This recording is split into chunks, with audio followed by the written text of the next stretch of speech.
I'd like to welcome all participants to the joint hybrid planning board meeting of January 8th, Hello.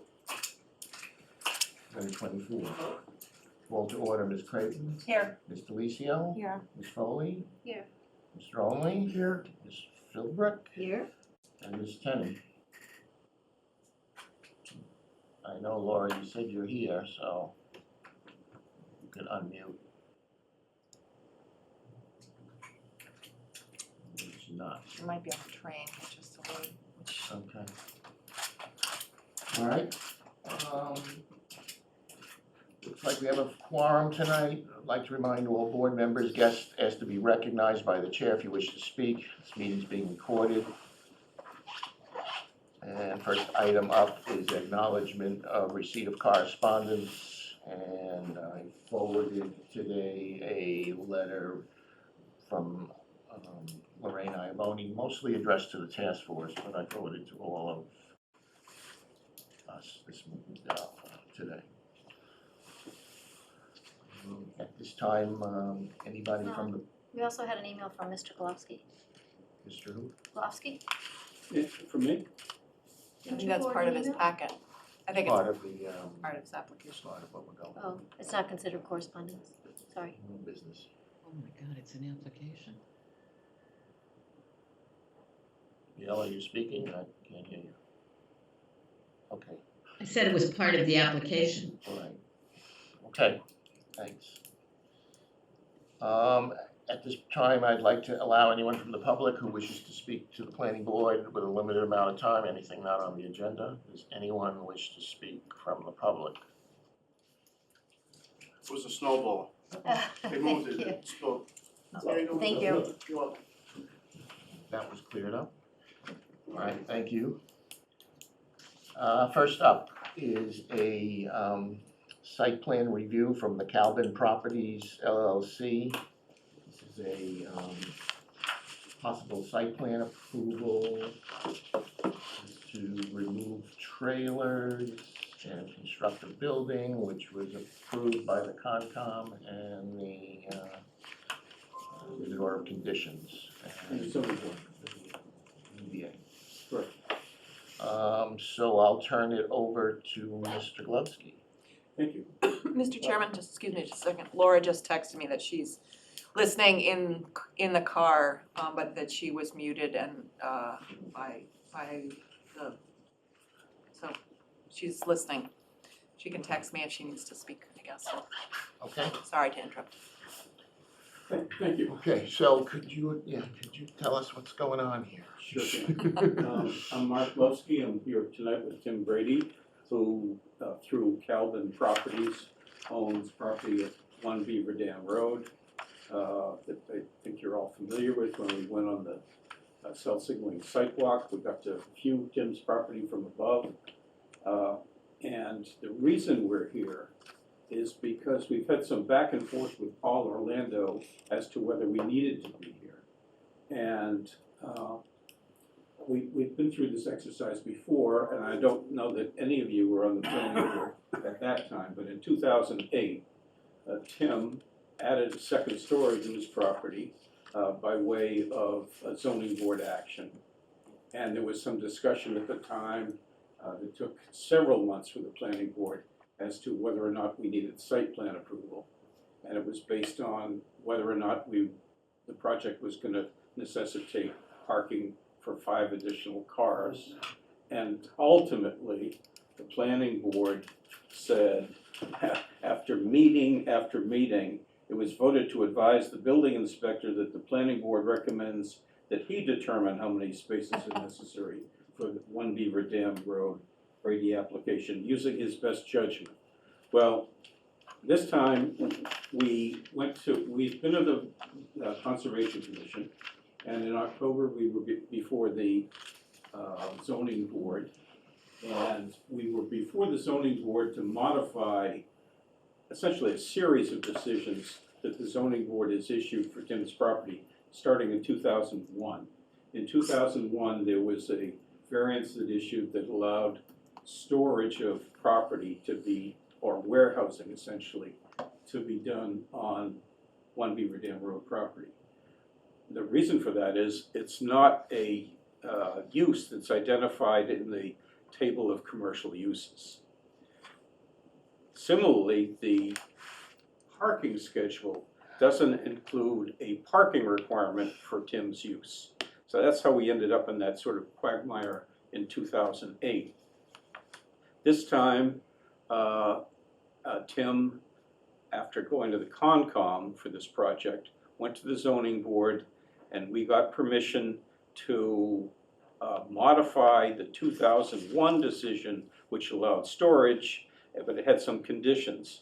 And so what we asked the zoning board to do in October was for permission to clean the property up by removing 42 trailers and 15 storage containers and replacing them with a new building. That was going to reduce lot coverage, reduce footprints, and it was all consistent with the zoning board's order, with the Concom's order of conditions.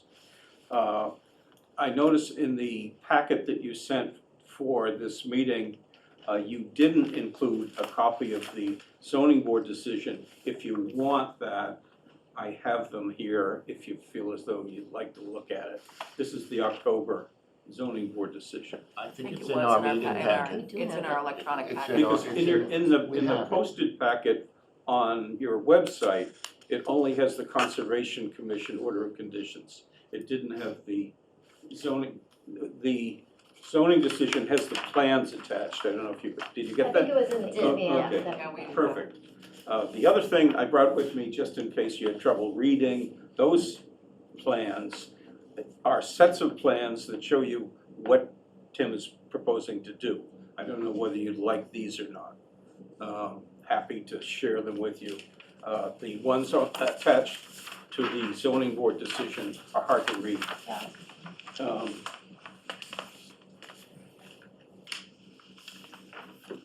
Thank you.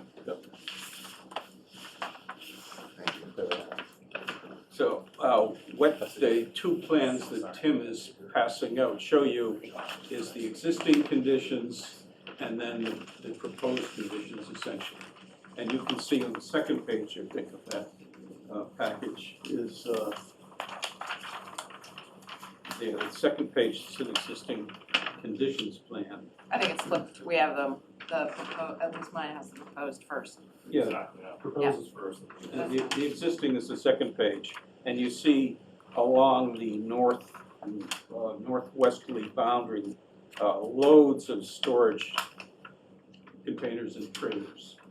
Those are partially within Conservation Commission's buffer zone. They've been there for years. And what we're now proposing to do, what Tim is proposing to do, when you look at the first page, is remove all those storage containers and replace them with that building that's sort of behind the existing building. And he's going to restore that area and add some paving in an effort to make sure that we don't have improper runoff into the wetlands. There are currently 104 parking spaces on the property, and they don't get used. They're there. They wrap around the back of the building. You can see on the plan that you've got that there are some existing parking spaces, 13 of them, that are being relocated. But we're not proposing to add new parking spaces because there are plenty, and we don't want to create any additional lot coverage if we can avoid it. So there are two ways that we would end up here for site plan review. The issue that Paul Orlando is focusing on now is that on the table of uses, there's a footnote 1 that says any allowed use within the LC district requires site plan approval from the planning board as provided in this bylaw. And in the bylaw, site plan review is required if you're adding 5 or more parking spaces. Paul previously determined, after looking at the parking requirements for storage, that we didn't need to add parking spaces. Tim is not gonna be adding employees, don't anticipate any real change in traffic. We did a calculation in 2008 that showed there are negligible vehicle trips to the storage building. If any of you have a storage unit, you know how infrequently you visit your storage unit. So this footnote says, any allowed use within the LC district requires site plan approval as provided in the bylaw. This is an existing use, it's already there, we're not creating a new use, we're modifying an existing use. So our suggestion to Paul, as in 2008, was that we don't need to come to the planning board at this point after having been to the zoning board and Concom for site plan approval. And that this note really, which is what he's hanging his hat on, would relate to the introduction of a new use in the limited commercial district. So we're here to have you ask us any questions as to whether you, why we believe that we don't need to be here. We have all the materials we would need to come here, but we think that the zoning board reviewed everything that was pertained to what we're proposing to do, and other than that, the property is essentially in use and already improved. So I don't know whether you want to require that we jump through that hoop or not, but we will do whatever you suggest we need to do. Any questions or comments from the board? I would, we have a town planner coming on board in a week. Maybe get it, I don't know if you need up on it to give us an opinion, but does the board have any questions or comments? Mary Foley. I guess my only comment is, overarching, I would agree that you wouldn't need a site plan approval. Unfortunately, that's not how the law reads. It's a footnote 1 just for LCD, not for parking, that any allowed use needs a site plan approval. Unfortunately, that's just the way it's written. And I don't know if we can just negate that. No, I think that what that footnote says is, any allowed use requires site plan approval from the planning board as provided in the bylaw. And if you look in the bylaw as to what requires site plan approval, it's if it requires 5 or more parking spaces. For 6.3, It is 12.6.2.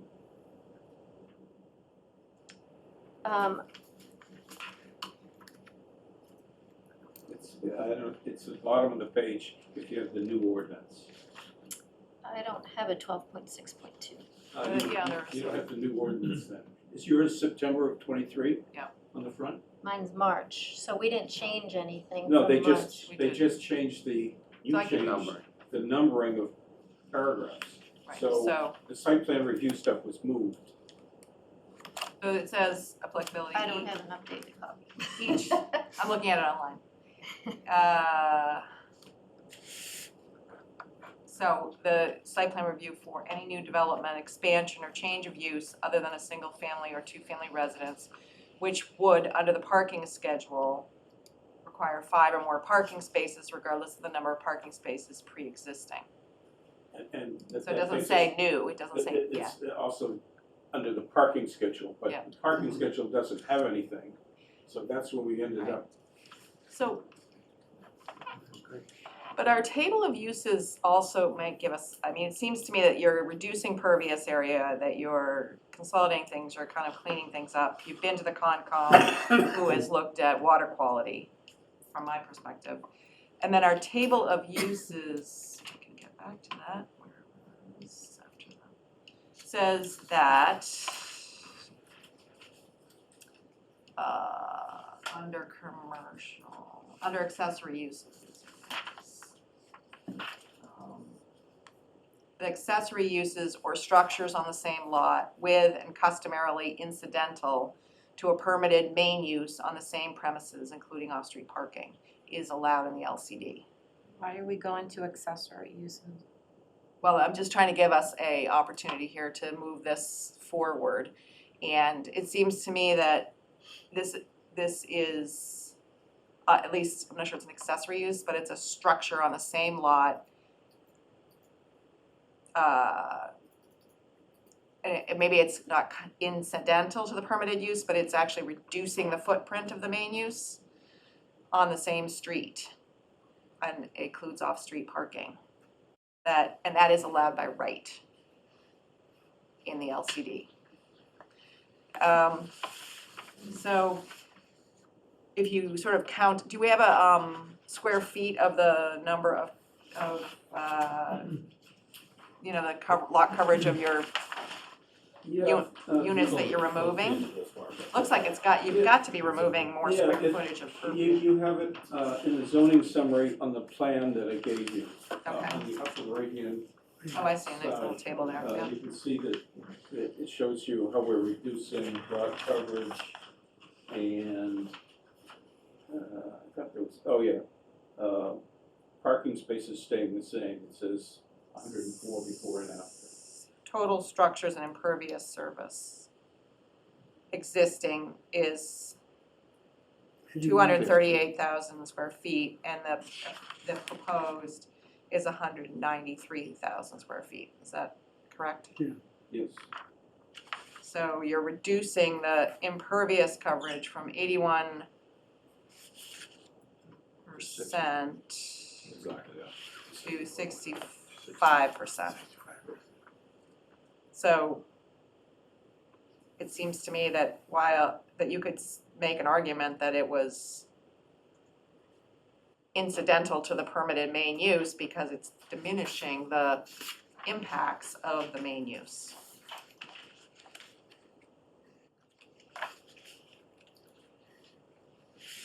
And the fact that the Concom has reviewed it.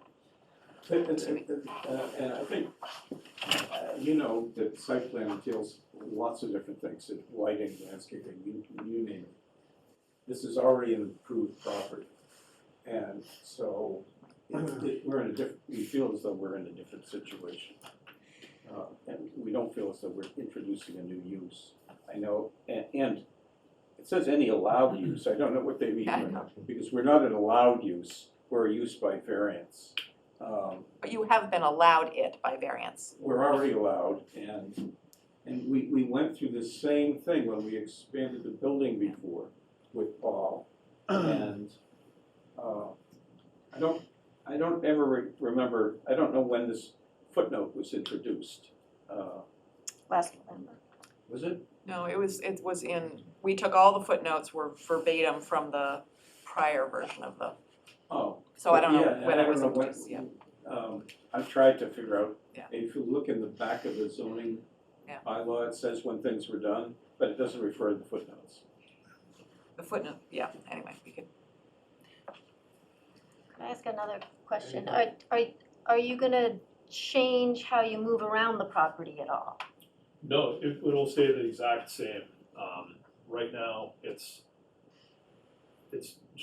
been like this for a long time, a really long time. And the way you move around it, in terms of like when you come into the front of the property and then you go to the back, it's essentially the same as this road shown, the proposed road shown.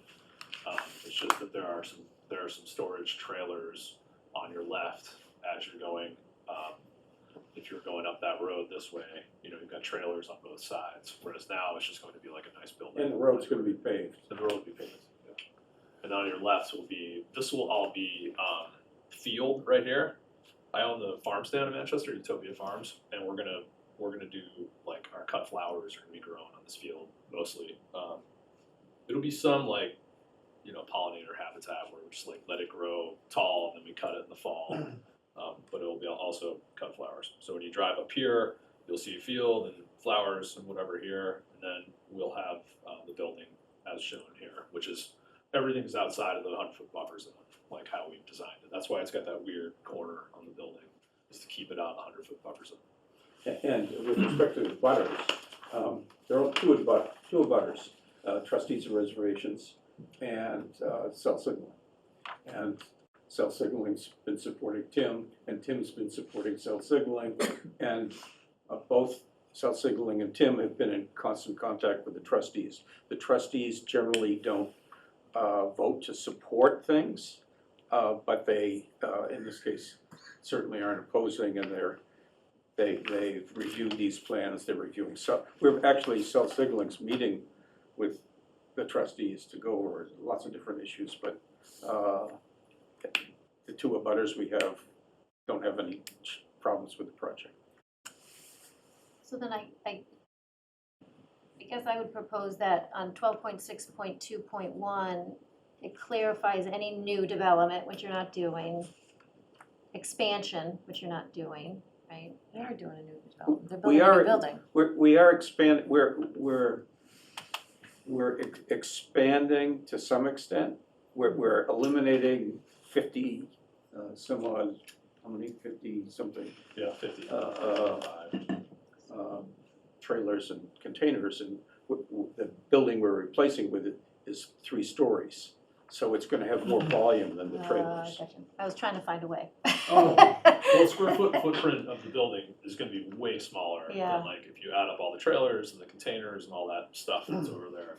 So instead of just doing the site plan, if you said you're prepared, why don't we just do it instead of saying reasons not to? Oh, I mean, Um, if it's gonna be that quick and just in easy, like, the- why don't we just Yeah. do it? If we were to do it, obviously we have to file a formal application, and you have to have a public hearing.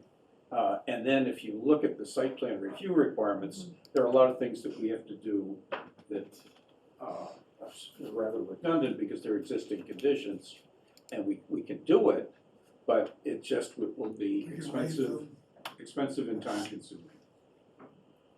And it's not gonna, I don't believe it's gonna change the project. How would that change? So I'm gonna turn this around a little bit. What is the risk of us not granting site plan approval? Oh, I don't think you would deny us. I'd be surprised, because we're cleaning the property up and everybody thinks it's great what we're doing, the Concom and the ZBA. So I'd be shocked if, So could somebody challenge this and, challenge the fact that we're not doing it? yeah, Yes, that's our risk. We don't anticipate that anybody's gonna do that. It's just, I'm sure you've dealt with Paul quite a bit. Paul doesn't like to make decisions if he thinks there's any sort of gray area. He deflects to the zoning board and to you. sure. And I don't know if he's listening, but he's He careful. does a great job though. He's a wonderful builder. He's careful. And we met with him, and he said, you know, this footnote, I think you need to go talk to the planning board. So that's why we're here. So if we were to do a site plan review, we could waive most of the requirements, You could. which might make it much easier if you decided that's Or if a we better decide. alternative, or if we decide, yeah, exactly. Yes, and, you know, Tim's eager to get going. The Concom acted on this at the end of 2022, and then, I think it was the end of 22, 23? It'll be 3 years in March. Oh, and that was extended, Wow. and then, We had and also the bylaws are being rewritten at the same time, so we're kind oh, of in like that's the other thing. limbo. So Obviously, the bylaws now allow for 55-foot high buildings in the limited commercial district. Tim is not taking advantage of that. He's building a 34-foot high building. So, well, I can see your point, I guess, to me, I mean, it is our job to do site plan review, and if you're gonna take something down, I mean, like night sky, lights, I mean, there are still things that we don't really know until you said 34 feet, I mean, there's just not a whole lot of information to go by, like, Sure. that's what I mean, like, I guess Yeah. we're taking your good word, but I've done all we're, that in the past. I've gone, but you were here on the. to do a remember different I- job, We so, had a couple of years of site plan review, and I did everything that the board asked, and you can see a finished product of the most recent building that I built, which is on It's- Beaver Dam Road on the right. But Very yeah, night sky similar. compliancy and the landscaping plan has essentially been done by the Conservation Commission. just in terms of, not the construction, sorry, our And this engineer is the for the building, the construction. building's a steel building. There's nothing, there's not new light, not, what's the lighting, is there? The lighting inside is just, it's just all LED. No, the exterior lighting. Exterior, it's all dark sky compliant above each, it meets all the code for like, it is dark sky compliant, so it's LED exterior lighting. I mean, we would ask questions like, you Yeah, know, absolutely. motion censored, it's not gonna be on 24/7. I mean, Yeah, I guess this are the things that we would do in a site plan, so I guess Absolutely. to These are not things address that- these, I feel like we would be negligent doing our duty, so I don't see why we wouldn't do it. If the building inspector's saying we should be doing it, No, he didn't Not say saying that. you should be doing it. He said he didn't know whether we should be doing it, and he didn't want to just issue a building permit. I guess to me, we don't approve this, and I feel like it's ridiculous that we didn't catch this and put this in the table of uses since we have it. So, I mean, maybe we should add that to our running list to just add this so you don't have to come back for variance in the future. It's a benign use, I mean, in the town, But- really, I have a lot of residents of the town that I do business with, and the product that they're getting from this. I completely agree. From I what it just, is now to what it's going to be is like night and day, you know, and it's, I think that we're just trying to avoid site plan review, just because it can be time consuming, expensive, and you guys have enough going on that we were trying to just look at the laws and interpret them in a way We that weren't is trying to positive for skirt kids. anything. Absolutely. I just have a difference of opinion with Ball.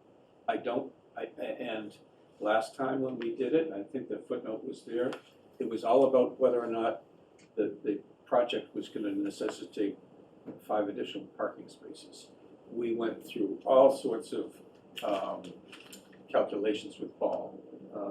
We took counts of vehicles that were coming and going from the property, Tim's storage facility in Ipswich, other bylaws, and ultimately, he came back with a letter that said, essentially, that we weren't creating, in his view, we weren't gonna require 5 parking spaces. does it make sense, Ron, if we could just come up with a list and say like, this is what we want in our site plan to make it easier so you don't have to do the whole thing? I just feel like not doing this and not checking the box on our end leaves us a little bit open. I mean, for me, it's lighting, just tell us what your parking is, and I mean, like we said, Concom and ZBA have already chimed in, so for me, it's lighting and just the parking plan to show that on a piece of paper that we can say, yes, they did provide us this. You do have a It's parking on plan, here. obviously, but the thing that you're missing here is any lighting. And most of the lighting would already be existing lighting down in this Yeah, end of the there's road. one, so this building will have a couple lights on it, obviously, in the exterior. It's only got one overhead door and one pass door on the front. And that would be the section that's 110.7 feet long. And then on the side, it would have another exit over there, but it's not an entrance. Like, you wouldn't go to that door to go in. But if you know, in the event of emergency, you could get out there, so there'll be a light over that too. So it'll have lights like on each wall of the building column. Those will just be like shining down to illuminate the side of the building. But I get your point. I've been like, me talking about it now isn't as good as like during site plan review, obviously, where you can look at it and you're not just taking my word for it. But I mean, I that's don't the plan. know, I mean, just looking at it from this, I assume, like you said, there's gonna be 2 doors and there's entrances like in hallways inside, Yeah, maybe exactly. temperature. Yep. So then, I mean, emergencies inside, like right now, everything's accessible outside, there isn't like a plan. Like, do you know what I mean, like, so what happened if something, Do we not have that? I guess it's But not in that's- this. we're here to say, should we talk about this stuff, and Show it. I think, shh, Oh, yeah, I have that, I don't know why we wouldn't. that's on the, This is a really simplified kind of version of it, but it's, the engineering firm has developed that. this. This would be, Yeah, a bunch of that stuff. this is the building plan. There's Yeah, it's the architect drawing that all, if you wanna We see can't it. hang our hats I on, know, oh, I they know, just I know, showed us this totally, picture, so we said, Well, yes, we'd like, have to- Yeah, but if you wanna see it, I'm happy to show it to you now that everyone wants to, but whatever you guys want. I don't think it's gonna be an issue, I just think we need to go through the motions, unfortunately, it's my opinion. Sarah? Has the fire department looked at this? I haven't had the fire department look at it, no. That would be part of the building permit process to have them approve it. It'll be sprinklered, so. I don't know that it's part of the building permit process. The fire Permit department has has to to check off that, before you get the building permit, they have to sign off. so that's one area where site access, a site plan review would have a formal review for the fire department to make sure that they can access it, so. So I just looked through our design standards quickly, just to recap what they are for. And there are a number of things for special permit, site plan review: lighting, noise, topographic standards and clearing, site development standards, pedestrian vehicle access, aesthetics, landscaping, walls and fences, utilities, security, and fiscal impact. So it seems to me, at least on the first blush, that you are a positive impact on all of those. So, Mr. Chairman, with one question for Mark, if that's okay. Yes. And that is, if we were to move ahead without a site plan, without site plan review, we do have specific outdoor lighting standards, which are shielding, light trespass, prohibiting searchlights and so forth. How would we bind you to our lighting standards in our issuance, so that we know? I think that's easy. I think that Paul will circulate the building permit application. You have the ability to suggest to Paul that there be a condition on the grant of the building permit requiring that lighting conform to the lighting standards. So that solves that. And then I guess the other one is noise. There's a noise standard as well, about loading and unloading and opening and closing and blah, blah, blah. So that's a noise standard. Hours of So, operation, What? I mean, there's a lot. Hours of Yeah. operation.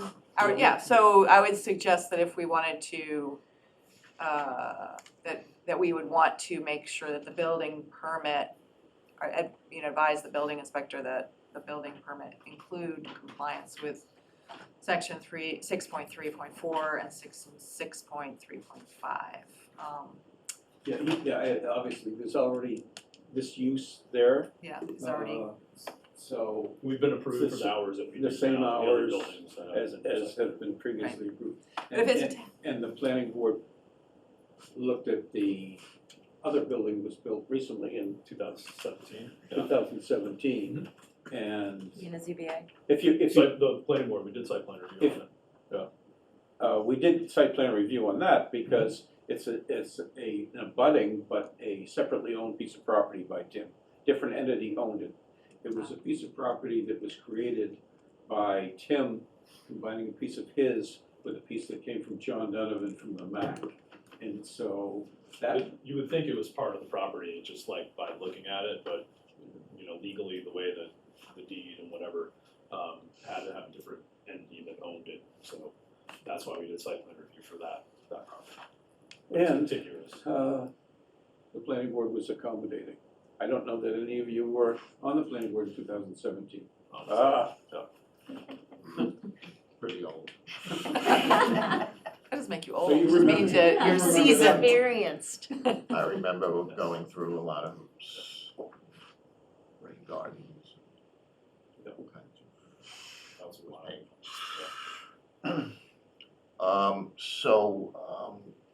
So you're thinking of a site plan review, and then you're thinking of having those items being, as a condition to the building permit. Is that what I'm hearing?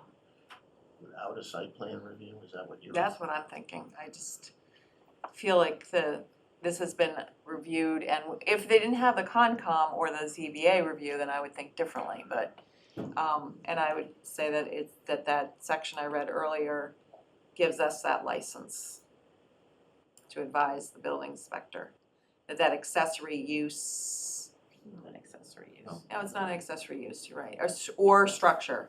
I'd be- Accessory uses or structure on the same lot with customarily incidental to the permitted main use. So it's the same main use with a reduction in footprint. So one would argue that that is an incidental or even a negative, a positive, a good The thing. primary use can't be incidental to it. It's- I'm trying to, Be happy to have Paul be advised by the planning board that the building permit shouldn't issue without attaching the requirements from the site plan review that both of you were referring to. We wanna make that up. I have one other thing that I would advise the building inspector, and that he ask the fire department to do more than just look at the compliance with building code, but that the fire chief Can get in around. actually can get in and around it, and that, take, it feels that it's, because that would certainly be a site plan The fire review. department will have better access. If you look at the existing conditions plan and the way these trailers are at the far end of the building, it'd be harder for fire trucks to navigate. When this is done, it's going to be really much easier access all around the building. And these trailers that were all buddied up together, there's no way you could get behind them. Not that there would be any real danger there. Ron, But it looks narrow between the existing building and the proposed, that one side, right? With that 81 Ron, do we have the south side. site plan review from 2008? I don't have it. I mean, I have it, but I don't have it with me. If we had that, maybe we could just reinforce it, like look at it and agree to it and say, we want to do that plus lighting standards. I don't even know what that says. I mean, I just feel like we're, If you'd like, if that's important, I could dig that out, either town clerk or my office. And if need be, we can come back to another meeting and go over that with you, if you want. well, at a minimum, I think we should have that to say we've already done it, so we can make sure that there's nothing drastically that we're missing from 2008 to 2023. There wasn't a site plan review in 2008 because it wasn't required. The site plan review we referred to was 2017 for the adjacent property for a new Okay. building on a previously unimproved lot. So there's never been a site plan, so I misunderstood that, so I thought there already was No, no. one. I thought you So- wanted to see what conditions might have been Well- added to the other building. So there are no conditions, my point was, well, That if we- there was some, then we can just say, okay, we need to stick with these, they can't change, and then add dark sky, but there are none to reaffirm. This property's been developed over 50 years of different rules and regulations. Tim's father was less concerned about aesthetics and playing by the rules than Tim is. And Tim has embarked on a project of cleaning up his father's property ever since he's taken title to it. So the mess was something that wasn't Tim's creation. What's in those trailers? It's just stored items, just storage stuff. Nothing hazardous or anything. No, it's household storage. Mary, you had a question? I just, I think we're all trying to figure out ways to find a big loophole or something, but just as a planning board member, if we opt not to do a site plan, I want to know legally what we're hanging our hat on. I think it's fair to say that it's an improvement and we're all for it and we think it's great. But unfortunately, we have bylaws that we have to go by, and, if Mr. Golofsky can tell us specifically again how he thinks like 12.6 doesn't apply, I just don't see how we can legally say we don't need to.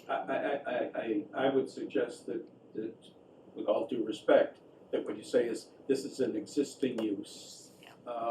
We're not introducing a new use, and it's not, and the modification won't necessitate with 5 or more parking spaces, and consequently, site plan review isn't required.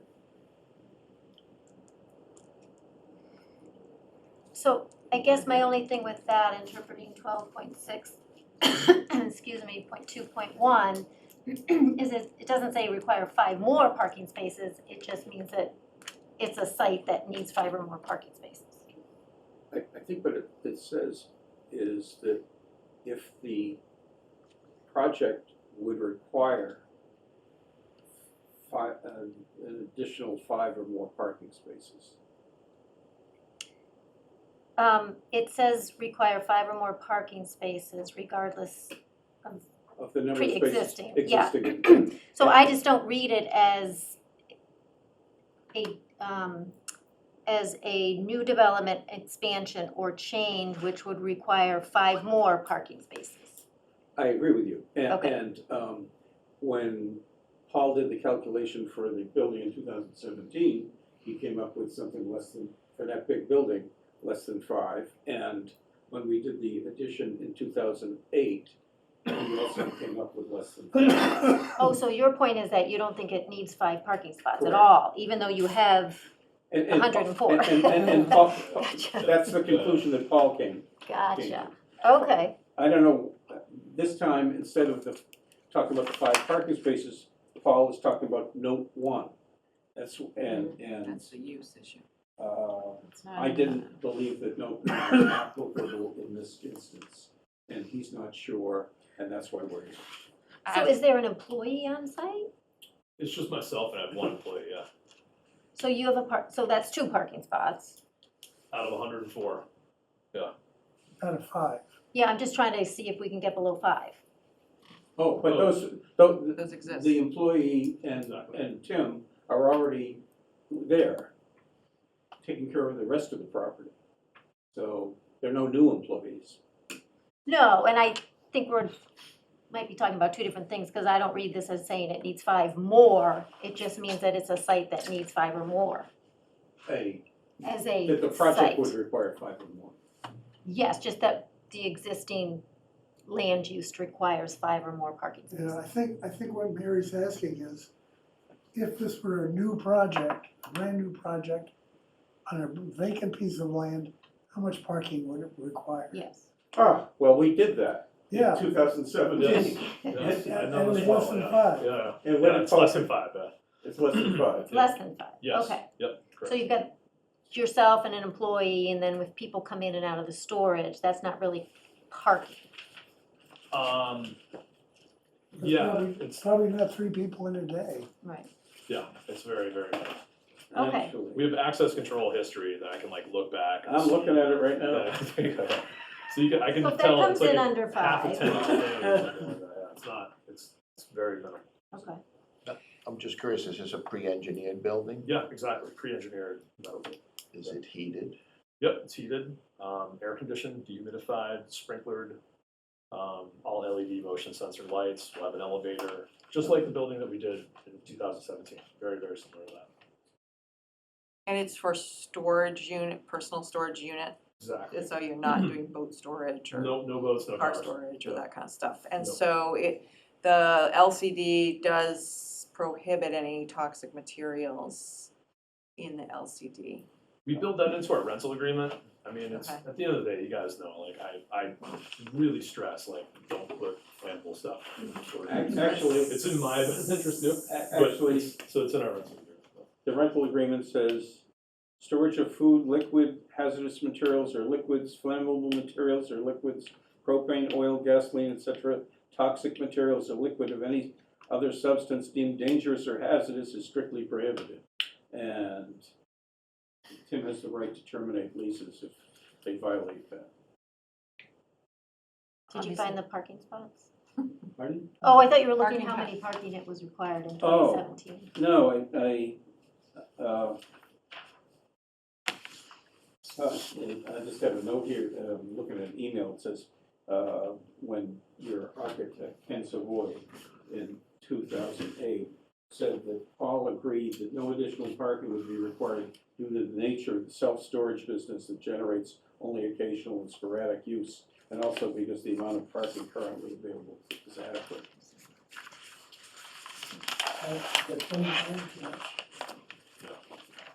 Am I allowed to say something from the public about this? Hi. Hi. I hope it's not conflict of interest, but I rent space from them. And I have to tell you, there isn't a time that I was there that there were more than 2 cars. Any time of the day or the night. They close at 7 o'clock at night, nobody goes. And I think that's for safety probably. Okay, man, I gotta go buy her a drink. I didn't know, this is not, I didn't know. No, it wasn't. Yeah, it wasn't planned, yeah. But I think that utility, knowing from other storage units are pretty good and safe. So that's all I have to say. And I don't think they need more spaces for parking, really. No, there's a lot of parking. So, Lauren, where on this map is that other building from? Oh, it's not on that map because I It's know, but- different properties. I know, but Oh, like I'll where show in relation, like how far I'll show away? you. It's over here. It would be like the bottom. And so what year did you get that? 2017. Okay.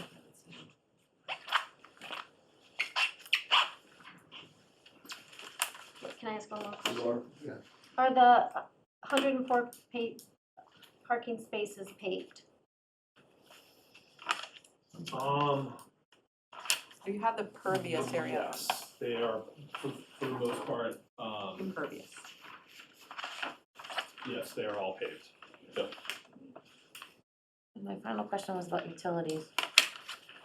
Yeah. Do you guys have, is there a bathroom currently? Is this building have a bathroom? Like how does this Self-storage, work? yeah, as Mass General Law goes, self-storage requires no flow. So we do have an office in a different building with bathrooms at the other office. So this building won't have a bathroom. It's difficult too, because we don't have water and sewer up there. It's a well and a septic system. So it's kind of like limits what you can do with the property inherently, just because you can't like build apartments or condos because you have a septic system.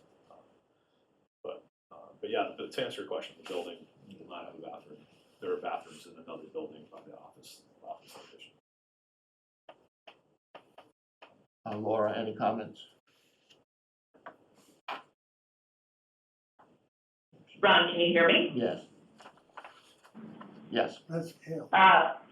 Thanks, yes.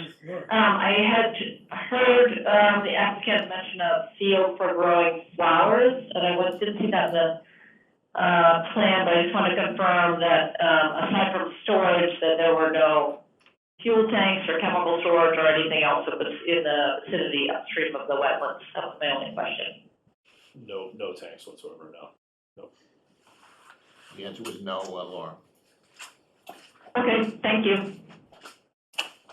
Okay, so, it's the pleasure of the board here. So I'd like to make a motion, I think. This is kind of, I wish we had a planner here, because that would make life easier. Well, so I'm gonna suggest, Well, we could pass it over to our next meeting. when we well, take care of well, it, but- maybe we'll anyway, I don't, but I would like to move that we, inform the building inspector that a site plan review is not required. However, we have some suggestions, for the building inspector to requirements as conditions for a building permit. And because we don't have the planner here to draft them, I wonder whether Mr. Glovsky would be willing to draft that. I could, if both of the members who suggested conditions, Well, they were written in 12.6. And there, Oh. those in 6, I think that we would just simply ask that they be in those of the ones I had suggested, with the lighting standards in 6.3.4 outdoor lighting standards, and the noise standards in 6.3.5. And I guess I would also add the hazardous materials prohibitions in 5 point, going the wrong way. Which you've indicated is not a problem. Will there be any blasting? 5 No blasting, no. design operation guidelines 5.10.1. Those are the prohibitions against storage of hazardous materials. I'd be happy to propose conditions that Paul could add to the building permit if he is willing to issue the building permit. And I'll send them to the board first, so you can review them. And if you don't think they're adequate, or do we need to do something else, we're not trying to shirk our responsibilities. We just don't think that it makes any sense, and we're trying to be practical. And I think it's reasonable to conclude because there will be fewer than 5 parking spaces required for this use. The site plan approval is that. So if you get it to us next week, I'll get it to the board for them to review, and then we can talk about it at our next meeting in 2 Okay. weeks. Okay, I'm gonna second And Ron's, at that point, his motion. okay. And then you wanna wait till 2 weeks? Oh, we for can final- hold off if everybody's happy with that. Well, what's the motion? The motion was to have Glovsky draft up the Yeah. points. And can I have a third one? I'd like the fire chief to give us a letter. Sure. So, my concerns were signs, lighting, hours, utilities, parking, and then I'm sure that the lease has it, but no habitation of any kind. I'm sure the lease has that, No, right? But yeah, That's a good We can't, zoning wouldn't allow it, and on the signs, the sign ordinance controls whatever signage we do. So I don't know that you're planning any new signage. There are no new signs. There'll be like a small sign just for like fire department to identify which building it is on the property. So, But if you want, you can, no, I'm sure Tim will give you a tour of the Yeah. building that was built in 2017. Absolutely, yeah. It's pretty boring. and then if you could dig up the 2017 The 2017. Site plan Site review. plan review. site Of the plan others, review. so we just look and see what conditions. It's a good idea. Okay, I'll send that up together with the proposed conditions, and if you need me at the next meeting to review it with you, I'd be happy to come. All right, we'll let you know. Mary.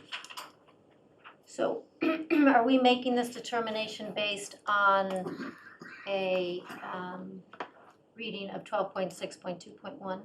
Yes. 12.6.2.1, who's determining that? Who's interpreting it that way? I guess, so where are we getting the information that we're supporting that this is the decision we're making? I'm just not clear on if we're checking the boxes. He properly interpreting the footnote is what you're asking? I think we're The number of parking spaces? Yes, Paul, but we don't have anything from Paul. yes, we can get that from Okay. Paul, because we did it with Paul before, and I'm sure he's not gonna change I can't imagine he'd change his mind. Can you So have is him- can you have him document that to the Yeah. planning board, because Yep. he's. In my opinion, that's the only way that I could vote to say it doesn't need a site plan if we have written from the building inspector about the parking. I think that's a perfectly appropriate thing to do. So we'll get something from Paul saying that the proposed project wouldn't necessitate. Okay, so I don't think we need to No, vote, I no, don't think we need to vote this, I think we just need to agree that this is what the direction we're heading, and we'll move forward with what we get from you guys. I guess I would also sort of, to Mary's rationale, also sort of, that right now we have concurrence, that we agree with Mr. Glovsky's interpretation of note 1. That's not- I the think it's agreement. irrelevant. Well, So that's- wait for that's the not- bill. We don't need to, We don't need to, because it's, 5 to 2? 5 spaces, all right. Okay. Okay, thank you. Thank you for your time. I Sorry. didn't think I was The gonna. motion has to be withdrawn. I'll withdraw the motion. I'll second. The motion has been withdrawn. Thank you all. All right. Thank you all very much. I'm glad you made a unanimous decision. On your way out, you mentioned that January you were going to submit the special permit on Yes. self-signaling. Yes, Now it's we're January, in the and throes of it right now. so it's not coming next meeting. It's gonna be filed on or before the 18th of January. That's the plan. Okay. But you're gonna get the filing and then obviously set a date for a public hearing. We're coming, I think, next week, or are you discussing consultants tonight? It's on the agenda, but I don't see Greg, Greg's. He's been on vacation. He's He's sick, he He's was not, sick, he wasn't well today. and I don't see him on, Greg, are you on? We'll have I a- don't think, we're probably gonna pass that over because he's the one that's been, Yeah, that's, we did get a list of consultants late this afternoon from, Gail. I think I saw that come in, but, I don't know where Greg stands on that, I don't know. I think that Peter Gordeau, who may be on the meeting, has been in contact with Greg, Oh, yes. and he'd submitted some possibilities if Greg didn't have enough. And I believe they were very close to coming up with the list. Check Yeah, with so we'll Greg. have a town planner engaged in the next week, so, That'll help. maybe that would help move things along here. Well, So can I just ask a question about the process? So you're gonna submit on the, or on or about the 18th, is that our next meeting? Our next one is, That's on or about our next Yeah. meeting? 25th is our next meeting, isn't it? So you're not gonna, you come and, how do we envision, do we envision a overview presentation before the public hearing? Or do we wanna just have the, all of your presentations in the public hearing? well, the filing's gonna be fairly comprehensive. Right. And you're gonna need time to digest it, I'm sure. And our assumption was that at that meeting where you have the materials for the first time, you'll set a date for a public hearing. And at that public hearing, we would anticipate making a full presentation with all our troops.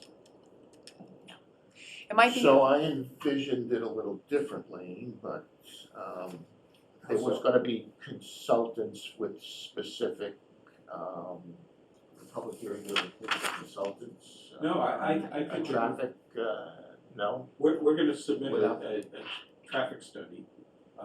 It's gonna include parking study and flow and all that. And we're gonna then, I would assume, yeah, we're gonna pass that along to your traffic person to read it and determine whether they're in agreement. But what about questions from the public on traffic? Would the or any consult- issue, Yeah. And it comes in, I it mean, would be addressed to our consultant, I would think. I'm just trying to follow I thought the way the ZBA did the 40A was kind of, they had 3 public hearings, each one covered a different, Oh, I don't know, I would, and maybe we do it all I at once. anticipate you're gonna have more than one public the public hearing will be continued, so that you can have time to get the responses from your peer reviewers. Yeah. And then wanna have a meeting without us to go over all that stuff, and then we'll come back There'll be and, more than one public hearing. oh, Yeah, I suspect there'll be 3 or 4. That's what I would think we might wanna do an overview. And then, you know, the next night with, you know, traffic and stormwater. I mean, stormwater probably will take a night. And then, or, you know, whatever topics make sense. That might make it easier for us, because we wouldn't need to bring the whole team. Right, every and then time. we don't have to have all of That's what I our was- sub-consultants sit That's what I was through. thinking. So if we parse it out and group like things together, landscape and stormwater, I don't know what they, I and think then, Yeah, that's what I was thinking. any architectural, I don't know, There's so- this thermal, geothermal. yeah, that would be site work, but, so. Okay. Thank you. For that. Are you still Well, planning on traffic. geothermal, just because I? Yes. Okay. All right, thank you, sorry for. You're the welcome. topic. Thank you for your time. Okay, thank you, guys. Okay, the next item is the A&R, 1 Pine Street and 41 Central Street, All Mr. right. Parker, Hopefully this will be much simpler. you're on. All right. My wife and I reside at 41 Central Street, the corner, right Forster Leach House, corner of Central and Pine Street. it reflects One Pine Street. One Pine Street was originally the barn for our home, so it was originally all one lot. Sometime back, it was quite a ways back, it was divided into two separate lots. So just to make it easier to show on this than it is what you're looking at, but this is the existing lot as it is now, okay? The shared driveway belongs to One Pine Street. When our house was heavily renovated in 2007 prior to our purchase, we purchased in 2010. Two-car garage a carriage house was taken down, two-car garage was built in the back end of our house. So we require access to our two-car garage and for turning and whatnot. And the fact that One Pine Street has always owned the shared driveway, but more importantly, there was a very poorly written easement that we inherited when we bought the property in 2010, was always problematic to us for access to our property. And the other problem is, you probably noticed, we take a lot of pride in our property, and the shed that's in the driveway of our driveway, essentially, you see it right as you pull up there, has not been well maintained, and the fencing between the two properties not been well maintained. So an opportunity came up this fall to purchase One Pine Street. We decided that it would make good sense to do that and rewrite an easement that would better benefit both parties. So we've been working with Paul and Hancock Associates hard with coming up with what you have in front of you, which is essentially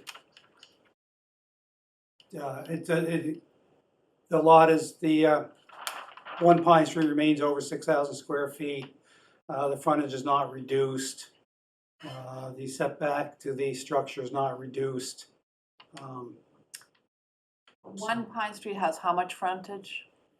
39 and a half feet. Yeah, so it's, But it doesn't have the what- minimum frontage. It's what's existing, it's what it's always been, it's what it was approved as years ago, probably prior to, Let me see, 39. 39 is on Pine Street. 39 and a half. Oh, on Pine. Oops, I'm sorry. Okay. So it's less than the required That's the street. lot. What district are you D, General district. General? general or D? in? No. General. There's general on the plan. But minimum frontage in the general is 60 feet, right? Right, there's no, this is an existing lot, there's no reduction or change to that existing frontage? There's no way to increase that frontage? There's no practical way to increase or change that frontage? When does this become D? So it's grandfathered in at 40, 30. When does it D. become, I thought the heater was Yeah, I thought the heater was D. What is this one? But residential district D is still 6,000 with 60 feet, so it's not material.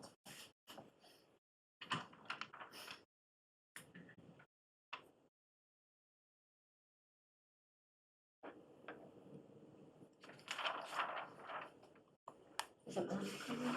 Hmm? One pine? It's not 40% so as I said, both lots remain over 6,000 square feet and no setbacks are being compromised.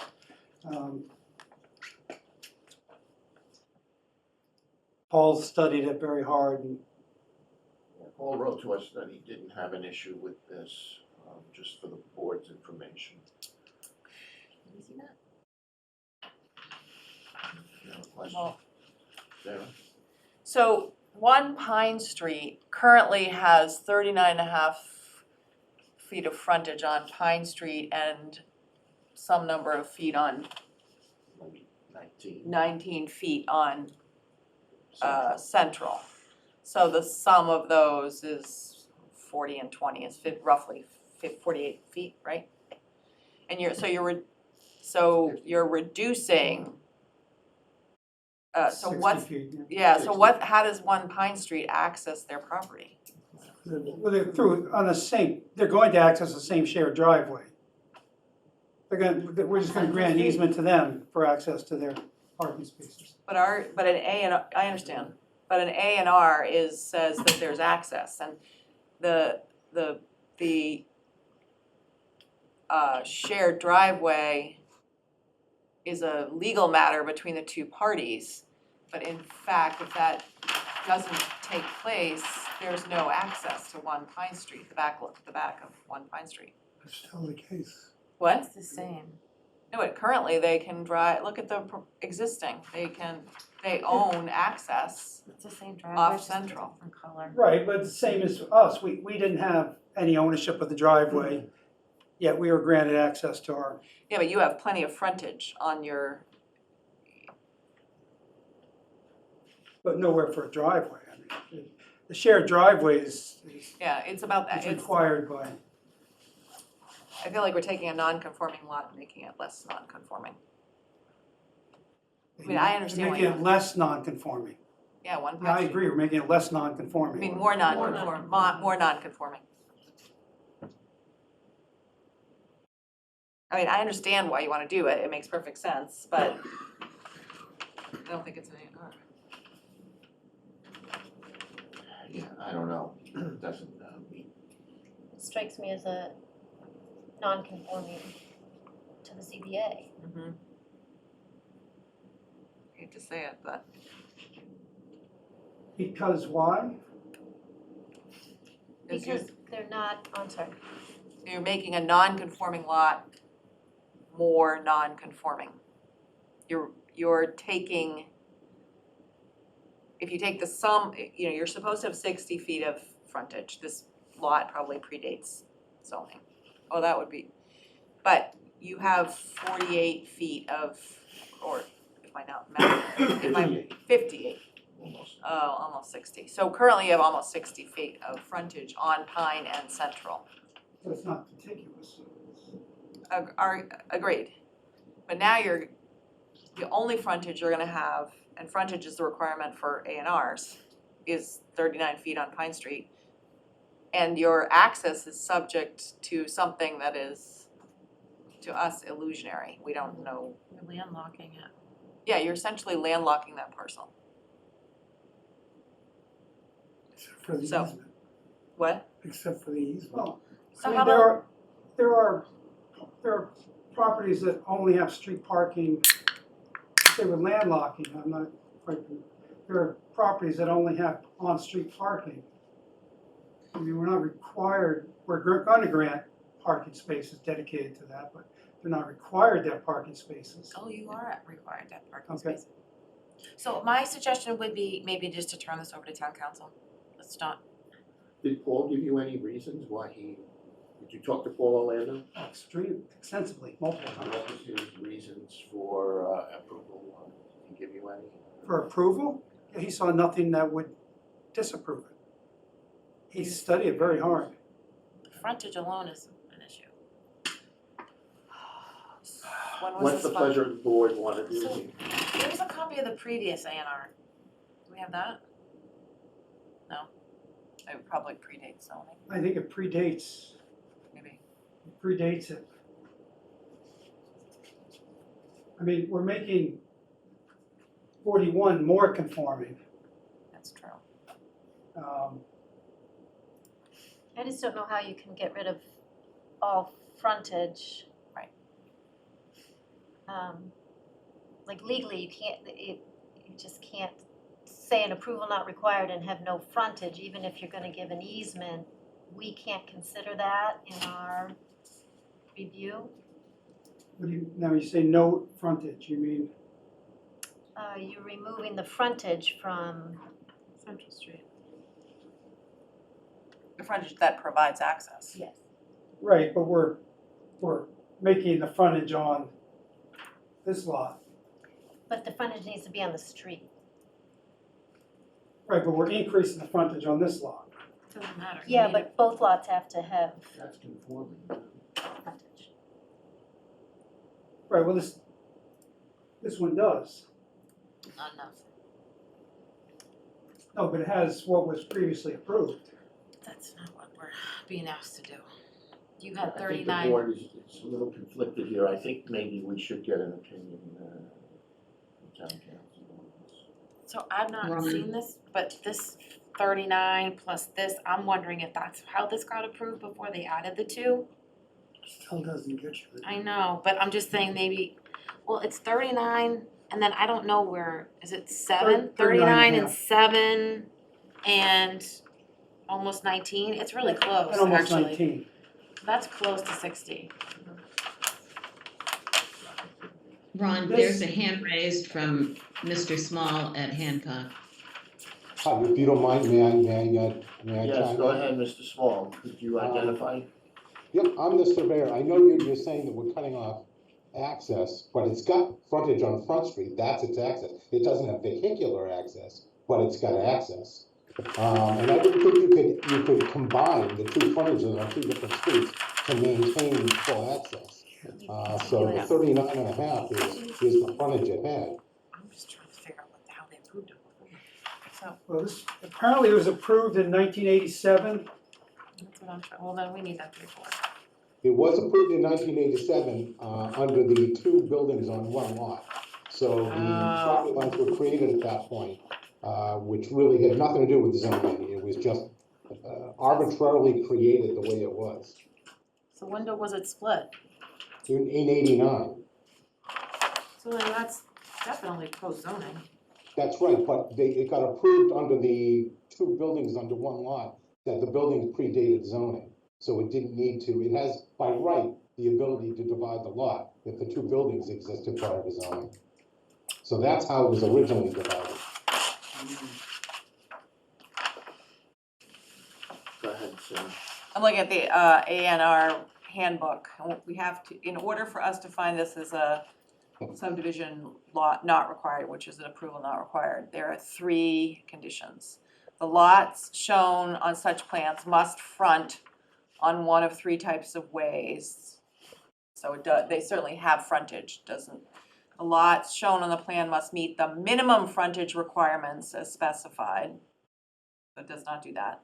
And a planning board determination that the vital access to such lots as contemplated otherwise exists. That is the case. That's the key here, is that you're taking away the access. You're making that access now subject to a agreement. Well, yeah, well, is it, an easement that'll be recorded, I assume. I'm less But our concerned, access yeah. is subject to an agreement.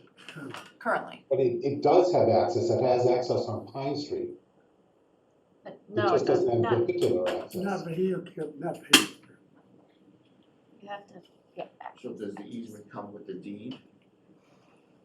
well, first of all, it says the lots shown on the plan must meet the minimum frontage requirements. I don't see, I have more of a And problem with that. These are ands, it doesn't, I mean, I understand why you wanna do this, I think it makes a lot of sense. But I don't think it meets the requirements for an A&R. And- I think So- we should get an opinion. Yeah, so the, I think what we should do is ask the applicant for a, letter indicating, that you're willing to give us till the end of January, which means we would take it up at our next meeting. Otherwise, we have to act tonight, and that would probably not be in your favor, at least my vote, I can't speak for others. That we get council's advice on this. And then I think if correct me if I'm wrong, but the process would actually be you have to go to the zoning board of appeals for a variance, I guess. No, No, they just need to subdivide it then. Yeah, It's not an A and R, they just need a subdivision. well, that's the other way to do it, is subdivision, which is, It's no variance. so we need a little advice from council, I think is I appreciate the guidance. about- We're trying to avoid doing the most cost effective and, understood. you know, ZBA is a long process. Yeah, or subdivision can take a while too, so, but I don't know, that's my read Yeah, I on think it that's as. the direction we should be heading, to get So some advice, if some you're- professional advice yeah, on this, so- and then we'll move forward next meeting. So I guess I would make a motion in the event that we did not receive, because we don't have, or maybe you can just write out Can you something. just ask him and Yeah, just he write- approve it for the minutes? Yeah, can you, I just think it has to be written. Just ask him to extend. Oh, Does it have to be written? Yeah, Gail, how do we stop the clock on this? Or extend the clock? The applicant would have to request that you stop the clock. It's in the applicant's hands. Okay, so verbally, if, So Yes. could you send us, do we need something in writing, or can you just verbally do that to Gail? Or we can write an email to Gail and, Stating that, you know. You're extending extending the time frame until, I would say, the end of this the month. problem with that is that we're making an assumption that email's gonna come and we're gonna keep going, That's my so concern. If so- you just handwrite out something, just, think we That's could just fine. verbal. verbal, it's fine. The You're fine. the other thing you could do is withdraw without prejudice. And that way you make no decision and you start the clock again. You start the clock okay, again. that's fine. Submit So it again we'll tomorrow. revisit this your next meeting? Yeah. Now, I'm gonna be away, can I visit by Zoom? Will Sure. that be all right?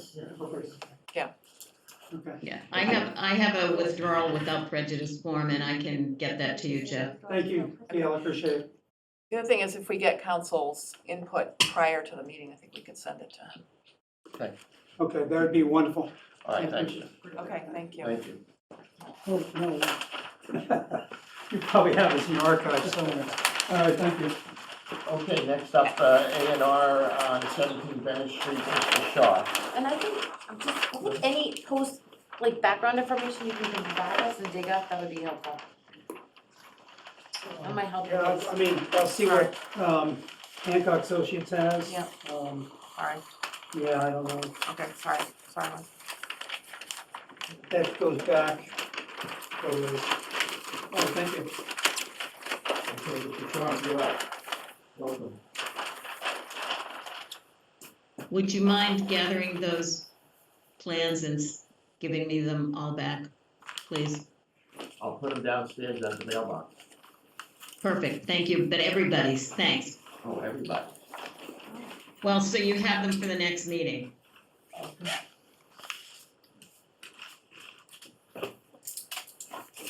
Want the whole folder? Oh, okay.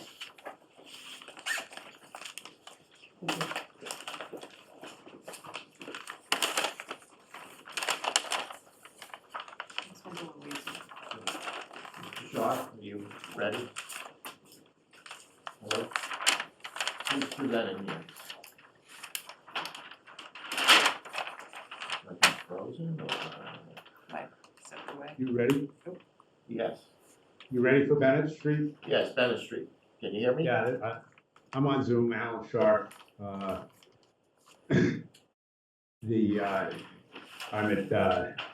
at 19 Bennett Street. It's actually in Lee's name.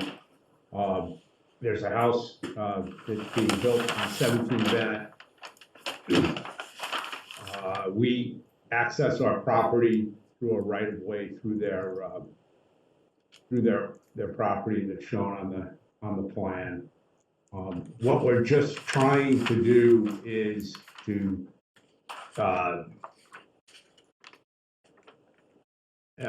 right now there's land adjacent to our property, between our property and the drive, which typically we maintain. And on the other side of the drive doesn't quite follow the path that's shown on the drawing. And our new neighbor is planning to landscape. So this was all discovered while they were putting their new property together. And so what we wanted to do, they were gonna convey the piece of property, it's on the plan called Parcel A, which is about 644 square feet to us for art. And then there's a little sliver on the other side. We were gonna reduce the right of way on the other side, about 121 square feet. So they can do the landscape and maintenance of that piece. I don't know if that made sense or you have any questions, but that's what our request is. Um, Pretty straightforward to me. Any questions from the board?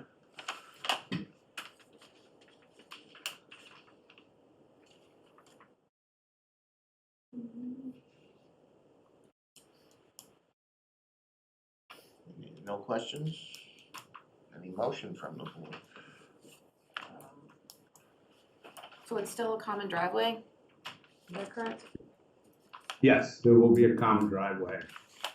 And it'll remain, the driveway will pretty much remain exactly as is, except for the very top piece. So you're gaining about, did you say 600 square feet? 650 minus 121. Yeah, so it's a net 400. Right, that would be the net. All right, so I'll make a motion to approve the plan of land prepared for Alan C. Sharp, 19 Bennett Street, Manchester, Mass.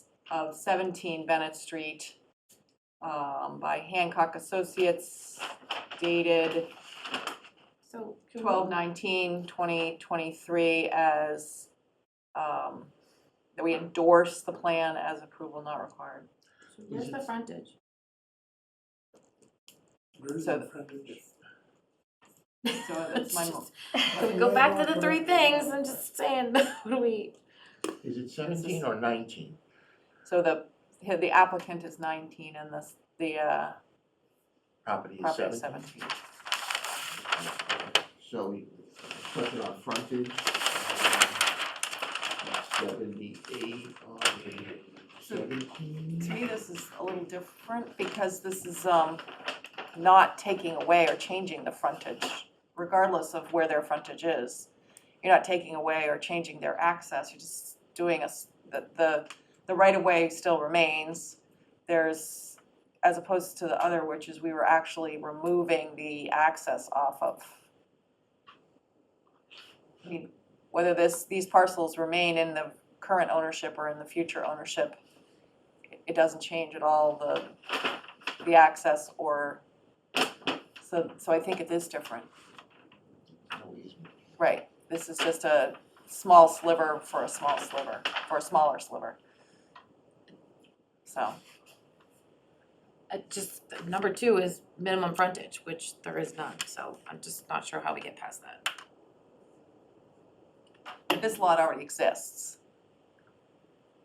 We're being asked to change it, and the requirements are meets minimum frontage. When was the lot, Alan, when was your lot created, and was it created with a subdivision plan or a, do you know? What its frontage is? I do not. Is it front on it was back- Forster? Hmm? Do you have a frontage on Forster Road, or where's your frontage? We've never had any frontage. It was, the plot was created, I wanna say back in the 40s, maybe the 50s. So predates zoning. And nothing has changed since then. It's been accessed by a right of way. I feel like we've done this before where it's not creating a buildable lot. I'm trying to think of where we've done it. Yeah, this is not, you're not attempting to create a buildable lot here. No. And the notes, I believe, say that it's parcel A and somewhere that they're not buildable lots. So, I mean, obviously this would, probably this type of thing, you know, there was no zoning back then, so. When? It could never be. 1940?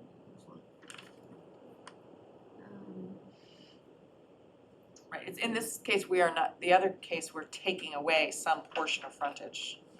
It's really different. Right, this isn't dealing with frontage, which it clearly doesn't have. It's just a small land swap, I feel like it's, so, I mean, The re-division of the property.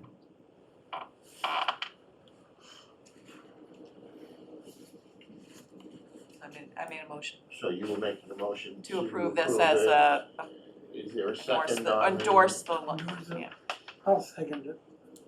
Now any discussion? Doesn't meet the 3 requirements, I'm just not sure how we're making motions to approve something that doesn't have. But I think that the, in this case, this is not, those lots are being, there's no change to either the frontage or, It's just not part of the rules. we've done this many, many times, I don't see it the same thing at all. So what other way do people swap land if it's not an A and R? Right, we do it all the time. Can you just do it? Yeah, they It don't doesn't- need us to do an A and I R don't to think swap it land. needs an A and R. Let's go. The A and R is the process you need to change the deed with the registry.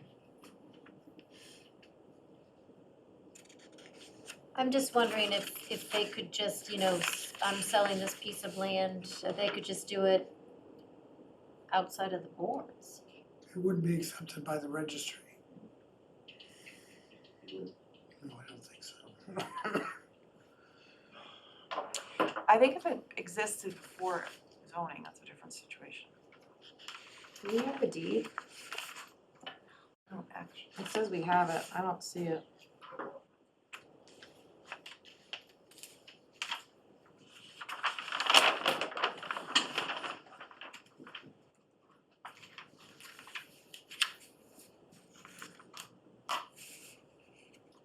Well, at a minimum, I think we should ask for guidance again, because it doesn't meet the 3, and if we've done it before, we at least need to have a reason why we're doing it. Because I think just because we've done it before isn't a very good answer. Mr. Small, you have your hand up? Yep, I'm back again. So Mr. Sharp's property, his lot was created in 1951, and we're not changing that other than we're making it bigger. It's the lot next door that we're actually dividing, and that never had legal frontage. And there's no way to really give it legal frontage unless it starts taking property from someone else. So all we're really doing is we're taking a small piece of the property at 19 and selling it to Mr. Sharp. He's still got the right area, he just doesn't have the frontage. But he never had the frontage. There's no way to give it the frontage. So I'm not sure, I mean, I do A&Rs all the time. You have to do it this process in order to make the sale legal. You can't convey property without going through planning board in this method. So I don't think there's a way to do it any other way. So Ron, are you gonna reach out to town council for the previous one? Can you just ask him, and for going forward, what we need to include for the language, why we're not going to use number 2 in the criteria checklist?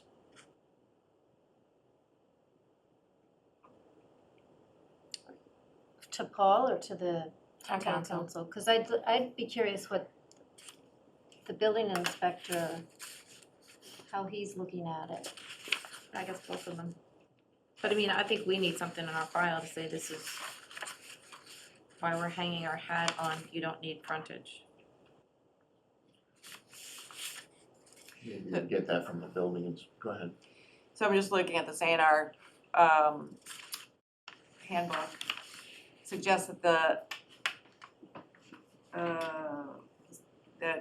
intent is to recognize that ways already in use at the time of the subdivision control law, which in this case would be the shared driveway, became effective provided such ways offer adequate access and not create a mechanism to circumvent the subdivision removal process for ways newly constructed.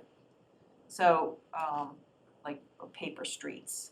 So I think this is the existence of the way and the adequacy of the way are not synonymous, but if the adequacy of the way is sufficient, then it is an affirmative I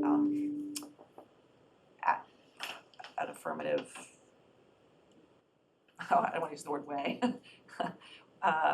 determination. So in this case, the adequacy of the shared driveway is not changing, which is the access question. And this didn't have frontage. To me, it's entirely different than the prior one.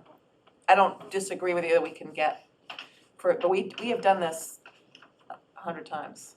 Yeah, but I think they've had frontage, but, okay. But it doesn't change the, I know it'd be great if we just had that So language on not using number 2 on the checklist It's is what I. prefer. frontage. How we can approve, just a letter from him saying that we can, just so we have it in our file. So if anyone comes back and asks us why we approve this without frontage, this is what town council told us, we'll just put it in there with the file. Mr. Schaffer, you're willing to withdraw without prejudice and come back next meeting? Doesn't sound like I have any other, Well, unless the board wants to move forward with it. What's the pleasure of the board? I heard a motion and a second read. I don't. We're under discussion, so what you want, let's vote on the motion to approve. There, your motion again was to approve this tonight. Okay. Mr. Lucio, I'm not comfortable with this right now. did you ask? I'm not comfortable. So no. Ms. Foley? Is this a vote to approve or not approve? Mhm. No, it's a vote to approve. It's not a vote to Oh, I'm not sorry, approve. yeah. Because that would be, because the failure of this could mean we push it off, I think, right? I would like to put some, as we've done in the past, statements. Like we say, the above, I'm looking right here, the above endorsement is not a determination of conformance with zoning regulations. It's on their plan already. It's on their plan? Yeah. But that would be on our approval. We could do that too. So would you add? Your approval is the signature of the plan. There's no written decision for an A and R. When Ron signs the plan, that's the approval. How did we do it before, Ron? We would always add things. We can't put a condition on it. I thought we've done conditions. You have to have the plan redrawn. Printed the plan. They put the conditions on. But the it plan. says they're not considered, parcel is not considered a legal binding lot by itself. It's currently owned by the Hines to be conveyed to Lee T. Sharp to be combined with the abutting land of the same to form one contiguous lot. It's kind of covered there. Yeah, So yeah, the three things are the above endorsement is not a determination of conformance with zoning regulations. Yeah, this- 2, no determination of compliance with zoning requirements has been made or intended. And 3, planning board endorsement under the subdivision control law should not be construed as either an endorsement or an approval of zoning lot area requirements. Where are you reading that from? From the A&R handbook. Handbook. So the plan says, the planning board endorsement does not certify compliance with zoning bylaw. where's it say? Where are you On the reading bottom. that? Right under our signature. Under date. No, that line's cut off. Ah, says it. Yeah. The bottom of the signature. Yeah.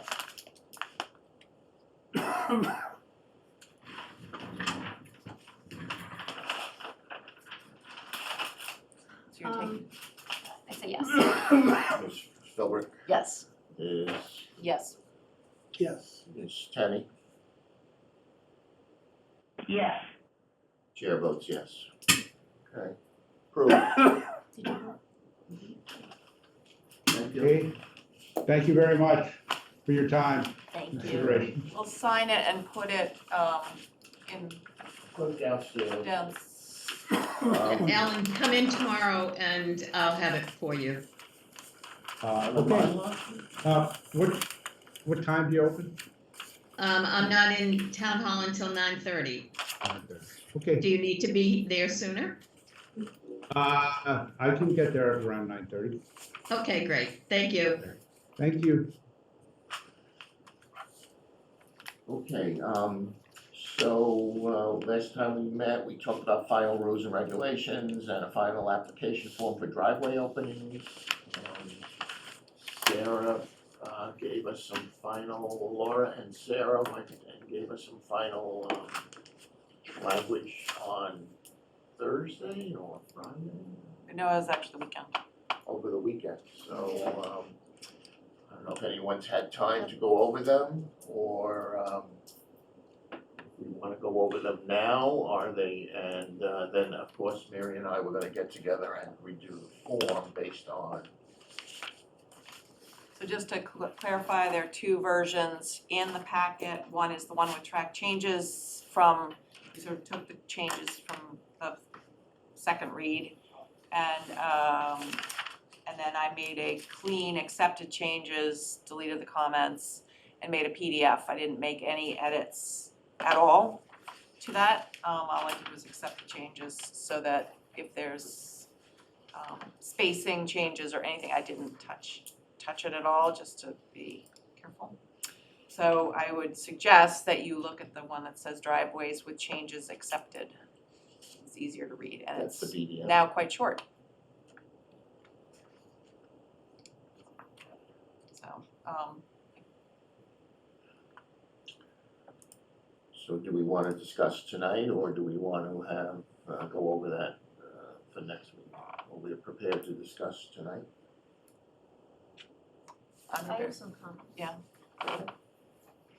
So we're prepared to discuss I tonight? don't know if everybody is, I haven't Be great. had a chance to look at it. I didn't look at them, but I didn't look at it either. So why don't we get Mary's comments, and if there are any other comments, maybe we can just finalize it at the next meeting, okay. or anybody else's comments for that matter. Oh, So my first comment is going back to the general bylaw. And the general bylaw has all new and relocated driveway entrances for all land uses shall require a permit.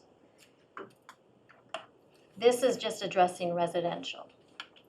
Are we doing residential and commercial separate? I know we went round and round talking about that before, but clearly in the bylaw, it's for all land uses, yet we're only addressing one. I think it says applicability is in line 11, existing and new residential and commercial development.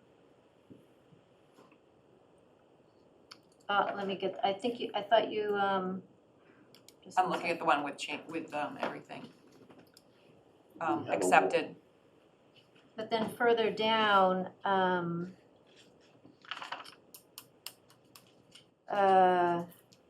in like 5.5B, residential lots, so, all right, so we're saying for commercial and residential, it's one curb cut. I just wanna be clear, cause and I'll go through it again, but I thought we were mixing, I thought in many places we just say residential. I think we tried to align it with a general, but let's look. So that might just be my non-clarity, but as long as we're saying that, that's fine. Because Ron, may I 5B, make a comment yes, who's this, Gail? to answer Mary's questions? Laura. No, it's Laura, sorry, I'm just trying to answer Mary's question. Yeah, I don't have the document in front of me. Did the title say something about residential driveway entrances only? I remember we struck institutional, and I just can't remember if the title said what types it it just says applied to. If anybody has that in regulations front for of driveway entrances. them. Okay, so it doesn't say anything one way or the other. So I just didn't know why in Okay. 5B Yeah. it clarifies residential lots shall be limited to a single curb I'm cut. looking in the general bylaws. Where the general bylaw says a single, so I We just strike, I think that's a good point, we can strike just strike residential in that line 54.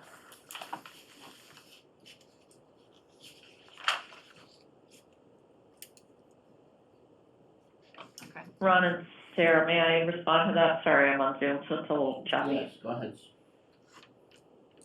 In regards to Mary's question, I'm wondering if there may be instances when commercial uses require more than one entry, but that might be covered by the site plan for 5 or more spaces. So maybe this is for everything else?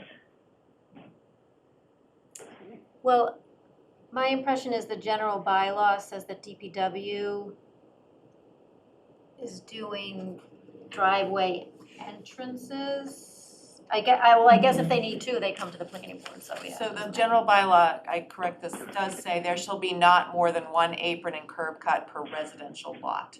So the single what I thought, cut yeah. is only for residential in the general bylaws, and we have to make them align. So I think we don't make that change. And we leave it silent on commercial. Because the general bylaw is silent on commercial. So what is commercial? Don't have anything. I think we need to. Then we would have to change the general bylaw. Right. So for now, I think we should go silent. If you want a wider driveway for commercial, a different set of engineering, I don't know. You, Gail. I think that's Laura. It's Laura.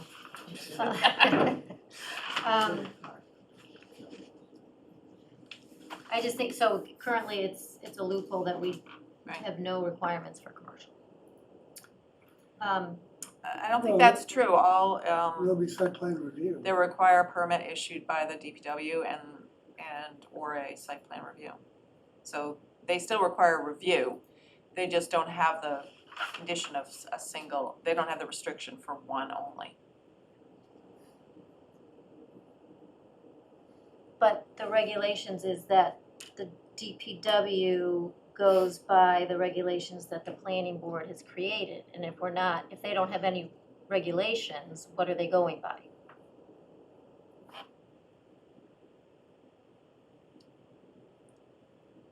I think they're going by the purpose of the bylaw is to promote pedestrian safety, potential traffic conflicts, control flow of water onto public. So why can't we just keep these for both?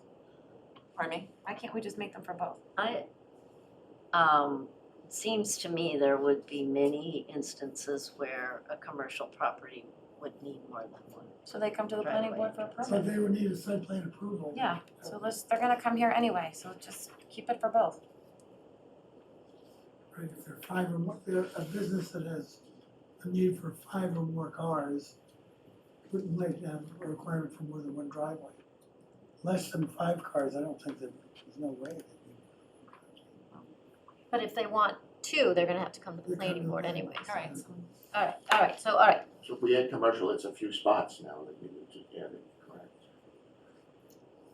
So We'll have to change the general bylaw.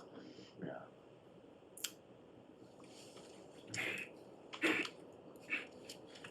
What does the general bylaw say? residential lots should be limited to a single driveway entrance, but it's silent about commercial.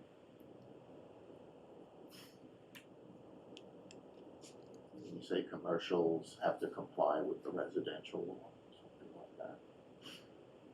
Maybe we have to change the bylaw.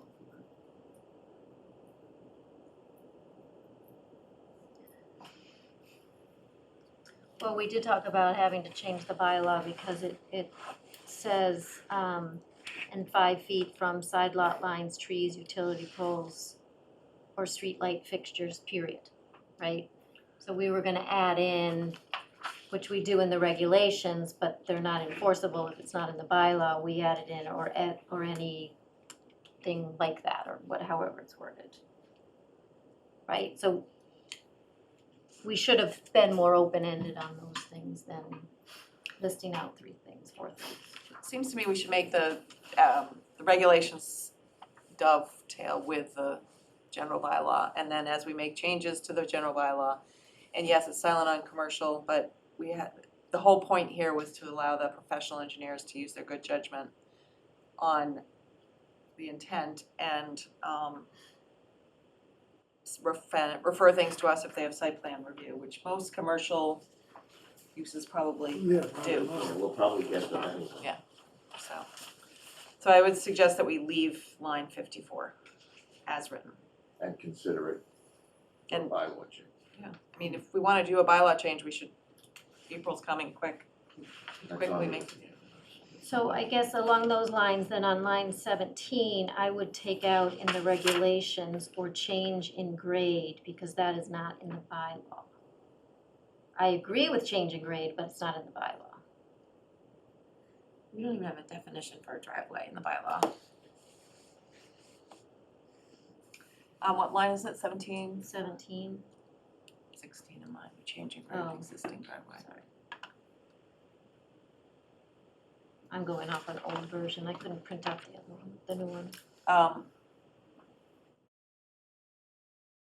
We're gonna have to do with drainage. I would suggest we leave. Driveway entrance and proposed. I mean, I Sarah, may I? wholeheartedly agree with it, it's just not in the bylaw. Does it have to be in the bylaw? Well, it does in that it says an altered driveway entrance. So now we're just further defining altered driveway. The general bylaw says, prior to any building permit requiring a new or altered driveway. So I would say that the proposed regulations simply kind of add some Defines definition to altered to include that which has grade, and that's gonna affect water running onto the street, so. But we're not doing driveways, we're doing curb cuts. Driveway entrances. But the bylaw says new or altered driveway entrance, so is that what it says? New or Right, altered but driveway. line 17 says, or change in grade of existing driveway. I Oh, may we enter existing driveway entrance. May I respond? Yeah. This is Laura.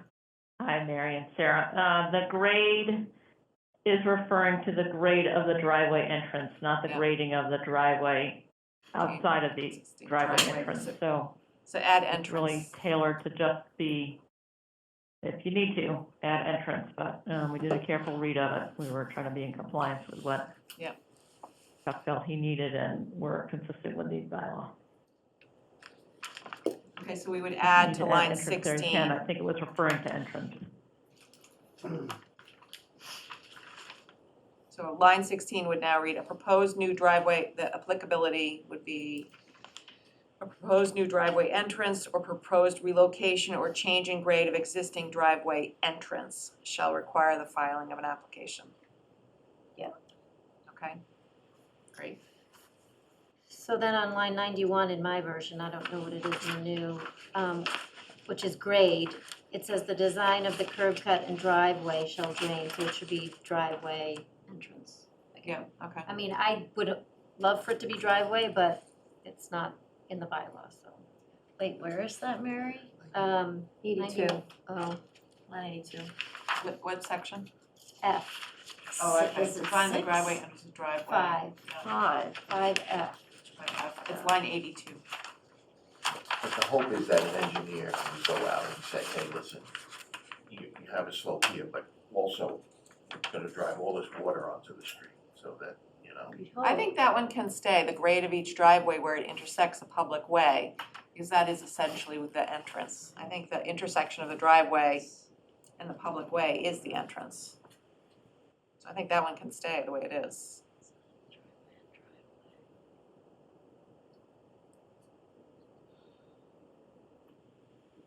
The design of the curb cut and driveway shall drain away. No, it says the design of the driveway entrance and And driveway driveway shall shall drain drain wa- water away. Oh, I'm sorry, I've got. And the grade for each driveway where it intersects. You're looking at the track The changes. public This way. is just driveway, the driveway entrance and the But driveway. it says where it intersects with the public way. No, it doesn't. It No, I'm does. The first sentence does not read that way.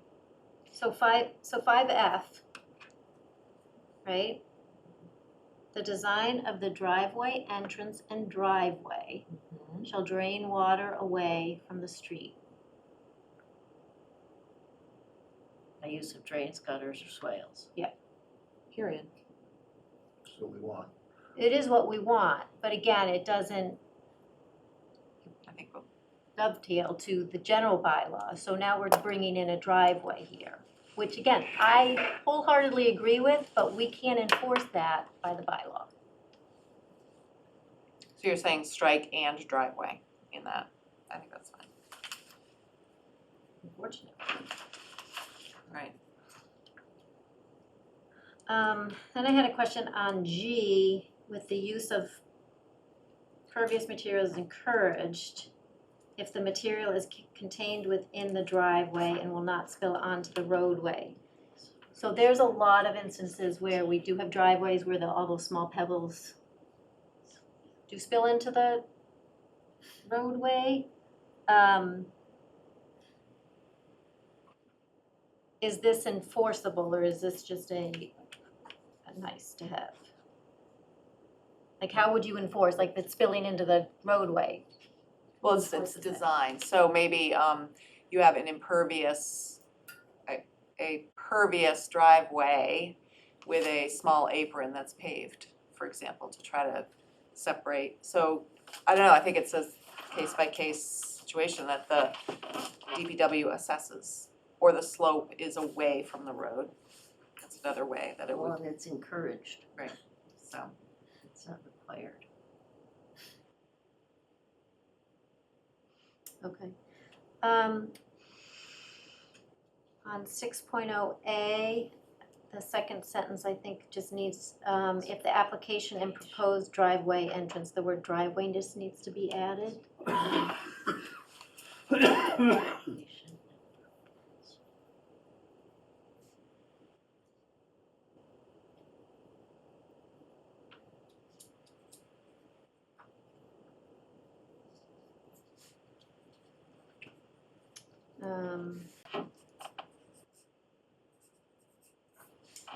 So this is just I guess I don't understand the question. 6C says that the DPW can put conditions on a permit. And last time the discussion was these driveways, since they're in the general bylaw, are really by right. And I just have never seen, how do you put conditions on a by right thing? Can you do that? I don't think they are by right, we're saying we have to have a permit. We're saying driveway entrances have to have a permit, that's what the general bylaw says. Okay, because last time the argument was that they're really by right, and that's, so, It can be both. As long as you meet the conditions, you get the permit. Right, exactly. That's by right. Yeah. You still need a permit. but can you put conditions on things that aren't in the bylaw? That's just my question. I don't know. So your point is, if it's by right, how can we put conditions? If you're meeting all the conditions, you shouldn't be putting conditions on it. If they're If you can't- conditions, Because it's not a special permit, it's a permit. So if it's not a special permit and we lay out the conditions in a bylaw and they meet the conditions, meet all of these, how can the DPW put conditions more conditions.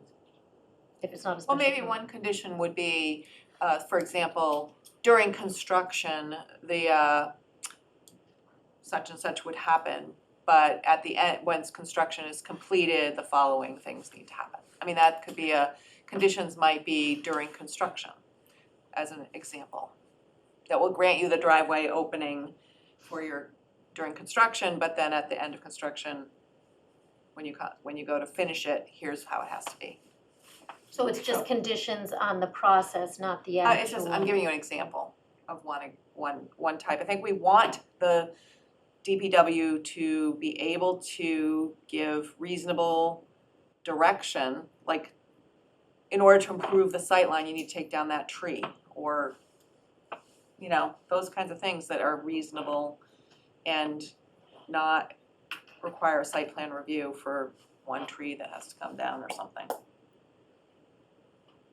I mean, I agree with what you're saying, I just am not wrapping my mind around that we pass to the DPW, here's the bylaw, and then now they can put conditions on it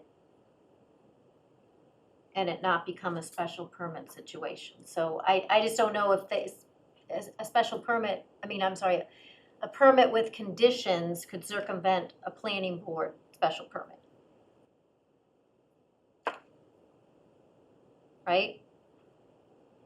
I don't understand this. So a building inspector grants a permit for you to build a house, and he'll put a lot of conditions on it. Right.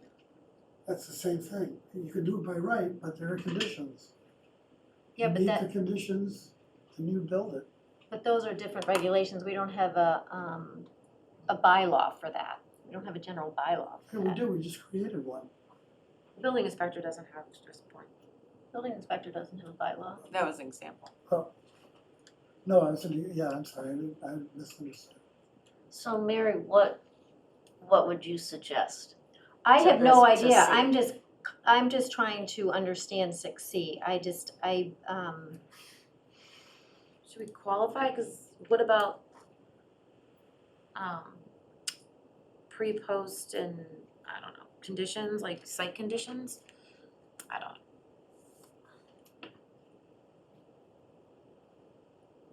Well, another example of a condition might be, this driveway entrance can be here, but when you plow snow, you cannot plow snow straight out of the driveway into the neighbors.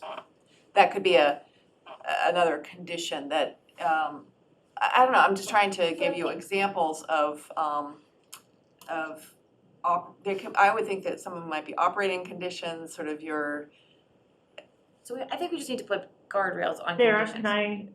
can I take a gander at this?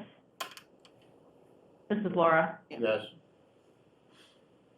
When we had Chuck Dam and Nate on the phone and we were reviewing this and we asked them to read it, what Chuck talked about was sometimes, they go out there multiple times and they do a site view and they, might ask for certain conditions, say they need a winter moratorium, it might be you can't build it until April. Or say they're looking at the sketch, which shows the flare and where what the grades are and so forth. And so within those guidelines, he might put some conditions on, how the flare is, dimensionally required to be based on some sightline or, some intersection nearby. So it's basically if there's a site condition or a weather condition and the DPW wants to say, overall, your driveway looks fine, these are some conditions that you have to meet in constructing your driveway, either in design or in the construction of the driveway, they can put those conditions on based on their engineering review. I think that was really the extent of it. They're not making exceptions or anything like that. They're just saying, in our judgment as engineers, here are some conditions that are required to be met as part of the permit application. So But they perhaps, can't grant, second entrance or anything like that. okay, so it's with or without conditions that don't, it sounds like what you're saying, Laura, it's conditions that don't conflict with what's in the bylaw, right? So maybe if we just add that, so. Right, they wouldn't result in sorry, Mary, go ahead, I'll answer when So you're I done. would say with or without conditions that don't conflict with the regulations in the bylaw. And I think that's understood, always with conditions, because we wouldn't allow a condition that would result in a variance or something like that. So I don't think we need to say anything more about what those conditions are, but the DPW has some leeway within the bylaw to impose conditions required for a safe access and, correct drainage.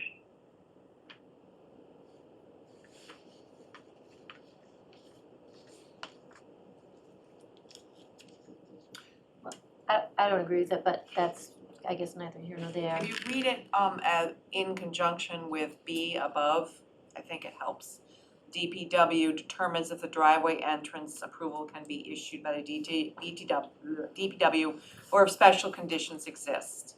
Driveway entrances that do not comply with the criteria contained herein, or in the opinion of the DPW should require a special review, will be permitted by a special permit granted by the planning board. So that's the first thing, it has to comply.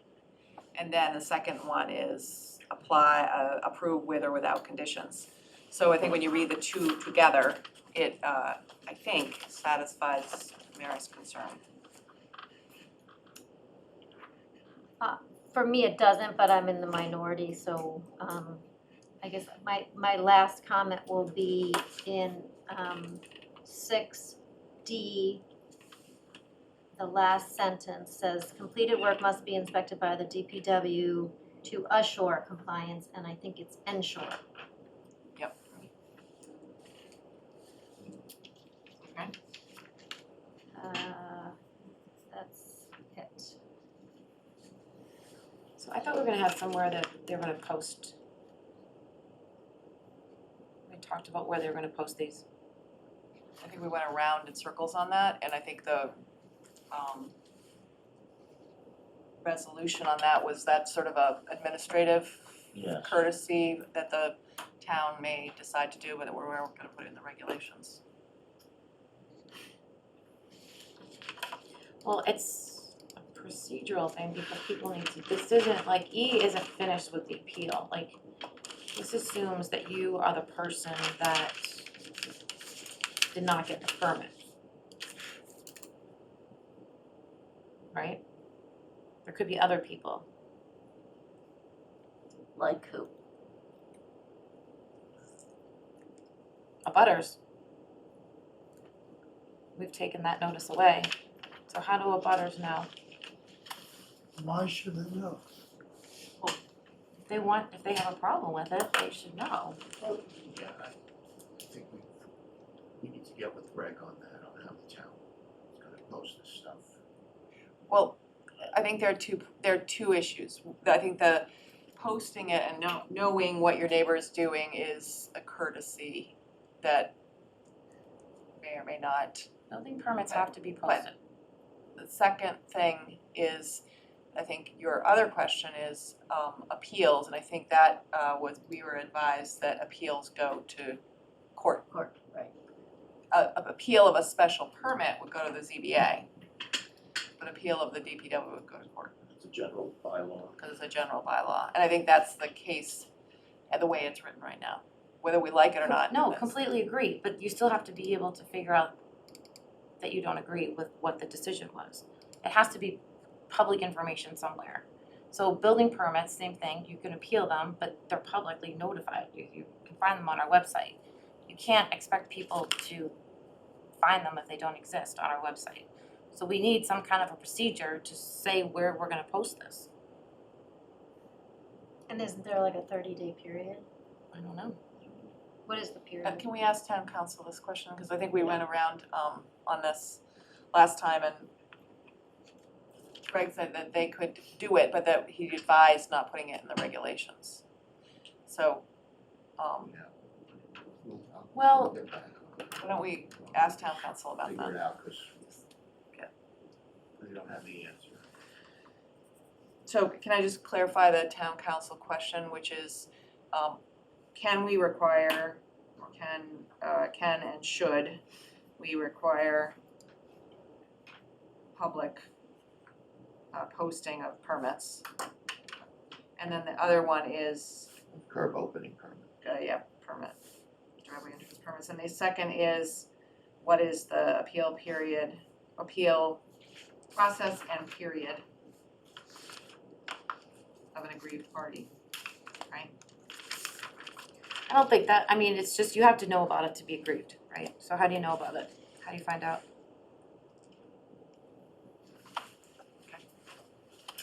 Okay, So- we'll get it down for that. All right, so I have three, I only have four changes, actually. So would you I'll get make those, together, yeah, we'll make those get changes, posted, yeah, I'll get those out. Maybe we can do a final read. and I was gonna say, I didn't have a chance to really look at it, so I think we should still I'll put get this it back done. We on. gotta figure out the form. Yep. We didn't have, we agree on the substance, we'll do the form. Right.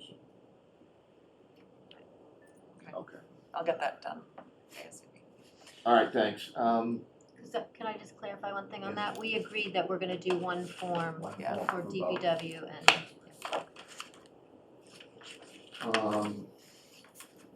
So, I don't think you have anything on special permits, I can review and hiring consultants. Not yet. Okay, MBTA communities. Todd, you're up. Do Any you want me to updates? talk? Well, I can do a little bit. You talking. sure? Okay. And I apologize for my hoarseness, but it's not COVID. I've seen worse. I'm better than I was. So, a couple of things have happened. One is we had a density walk in the downtown on Saturday, which was very well attended and had some positive reviews from people. The second thing is that we've established a series of guiding principles for the town to think about as we create these districts. Because the creation of a district is going to have impacts that we're going to try to predict as best we can. And the guiding principles will help us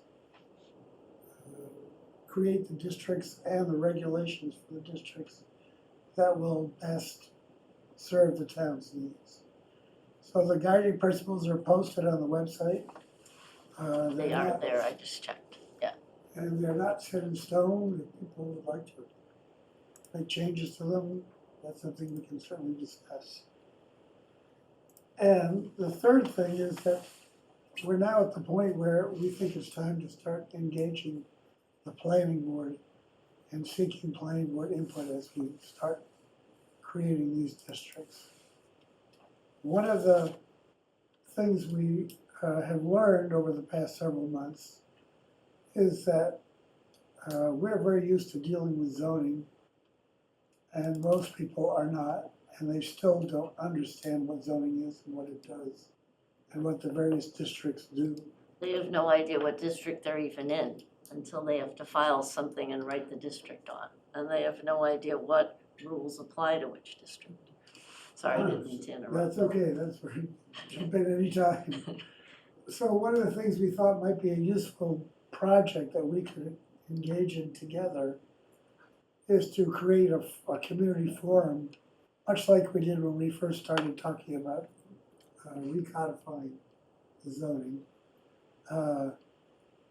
to engage the public, maybe on a Saturday morning or something at the high school, engage the public in a discussion about zoning and to have different stations set up for different zoning districts so people could figure out what zone they're in and then learn what the regulations are, What the rules are today. what they are today, Yeah. and perhaps what they could be in the future, so people understand what we're talking about. We're talking about setbacks and parking requirements and height restrictions. So I'm throwing that out there and asking how the board feels about this idea. What we would really like is to do that kind of forum together, you know, with a planning board member and a task force member or more at each district station. So it'd be a joint thing, you know, not a task force thing, not a planning board thing.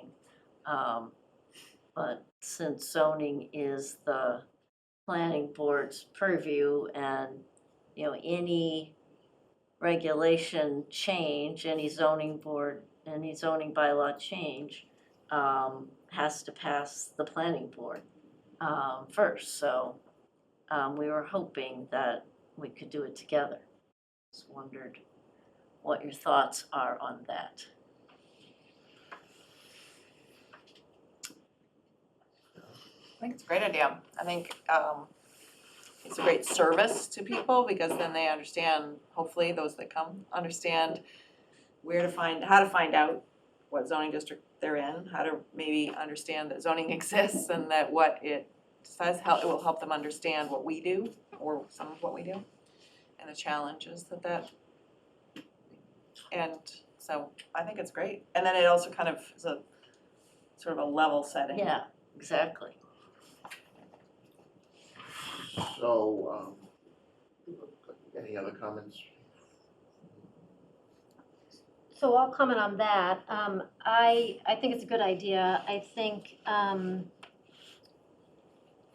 it's important for the planning board to get the same data that the task force is getting from the consultant, because I think we would be going in a little blind. You guys have some data that she's given you already, potential overlays or whatever it is, and so I think the sharing of data is important. Right, I mean, We Yeah, good point. haven't. So before we have that, yeah. Yeah, so, we can zone in on those districts and know exactly what is, being comprehended, but also what is in existence now. Yeah, so that would be my comment on that. So the public is just gonna be seeing what the zoning districts are, or also the proposed overlays? I don't think we'll be ready for No. overlays. at So that it's point. just a thing on zoning districts? That's right, what It's- what is zoning, what is it doing? Nothing really with, the mandatory. However, Well, we could explain, this is what the law says. If the law were to be applied to your district, this would change. You know, this would not change. Just keep it really simple facts. Okay, wait, you just changed what you proposed. I thought you wanted the planning board and the task force to get together to educate residents strictly on current zoning. Yes, yes, Okay. yes. So where's But the that's law? but to me, that's an obvious, people will ask. So this law, if you apply this law to my street, you know, what are the requirements of the law? How are the requirements of the law different from what it is today? Well, it's kind of a one size fits all. I mean, obviously, so if the residents understand what district they're in and what the district current requirements are, Mhm. the law is a broad sweep, you Right. know, 15 units per acre. I mean, it's not, it's gonna be different in this district versus this district. actually, it can be, that's what Well, it can be, but it's not, if we're just doing a one size fits all, if we apply the law. It's all inclusive, right? It's not, no, actually, the law says all kinds of things, which is what we're learning. It right, said- but we don't have any data to extrapolate that out. So while while we're doing this with the public, we're also gonna be engaging with the planning board about what these districts might look like and where they might be. So for example, we're pretty much all agreed that we think these should be overlay districts, not rezoning the general district in some way. And there can be districts as small as 5 acres, as long as half of what we're doing is in one big district. One of the districts we think is very interesting and we want to sort of focus on might be, for example, Elm Street and Powder House Lane and Morse Court and the Lower Pine Street. Because that already has quite a bit of density. And in fact, Powder House Lane, for example, already complies with the MBTA district. So that might be a good place to focus one small district on. Another might be 12 Summer Street and parts of the downtown, not all the downtown, that fit with it, that could accommodate that kind of density. I have a question. I on guess this. I'm just not as clear now from what you said at the beginning. This will not be presented at the forum, we Yeah. won't be ready. Would we show what the half mile within the station is? Oh, of course, Would we yeah. have that? Oh, We yeah, can, yeah. we can do that, I mean, as we wanna work together with you to Somebody design might, this I thing. mean, I Oh, would yeah. think these kind of questions would be asked. Yeah, and Sure, they we can- usually It's are. gonna yeah. morph into more than just zoning, I can tell you right now, Well, I think. maybe so, No, so we'll have to deal with that. I might take back that I think it's a good, I think it's too many unknowns and it's making it seem like the planning board is presenting something to the residents that we don't have yet. So, What's something we don't have yet either. I think if we're doing strictly, you know, our current zoning districts 101, I think that's a good idea so that people can understand the starting point. But if we start getting into this could happen or that could happen, or it could be 4 stories here and 3 stories there, and, you know, I'm not comfortable with that, because that's complete unknowns. Could you just do a video? So that way everyone's getting the same information? No, I mean, Alright. I don't mean to shut that idea down so would- quickly. Put that out, you would send it to everyone, everyone would reach it. I think a video is a good idea, but I don't think that's the only thing Yeah. we should do.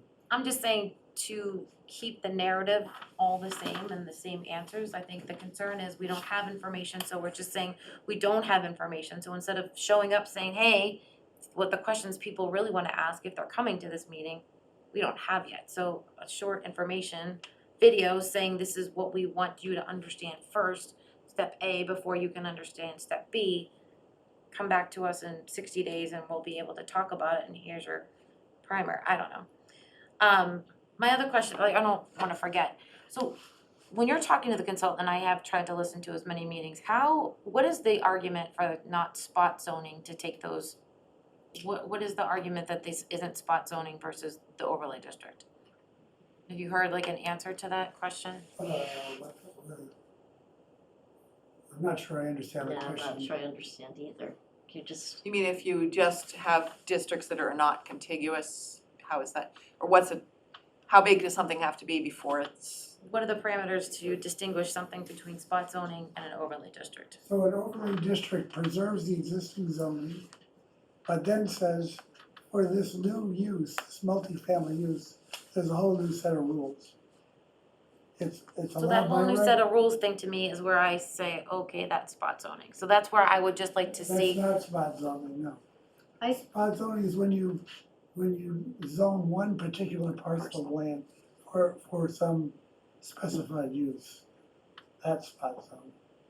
I think I don't know if you're referring to this, but I had heard that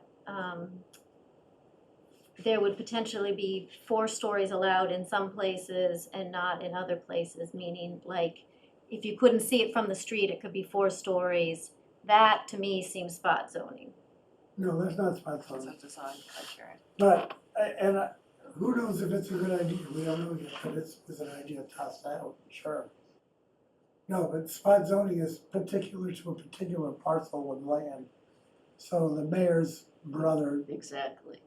can't. Well, it get doesn't the have to be benefit. just one parcel, it could But be that's a what it is. handful, It's- but. No, it's one parcel, that's the definition.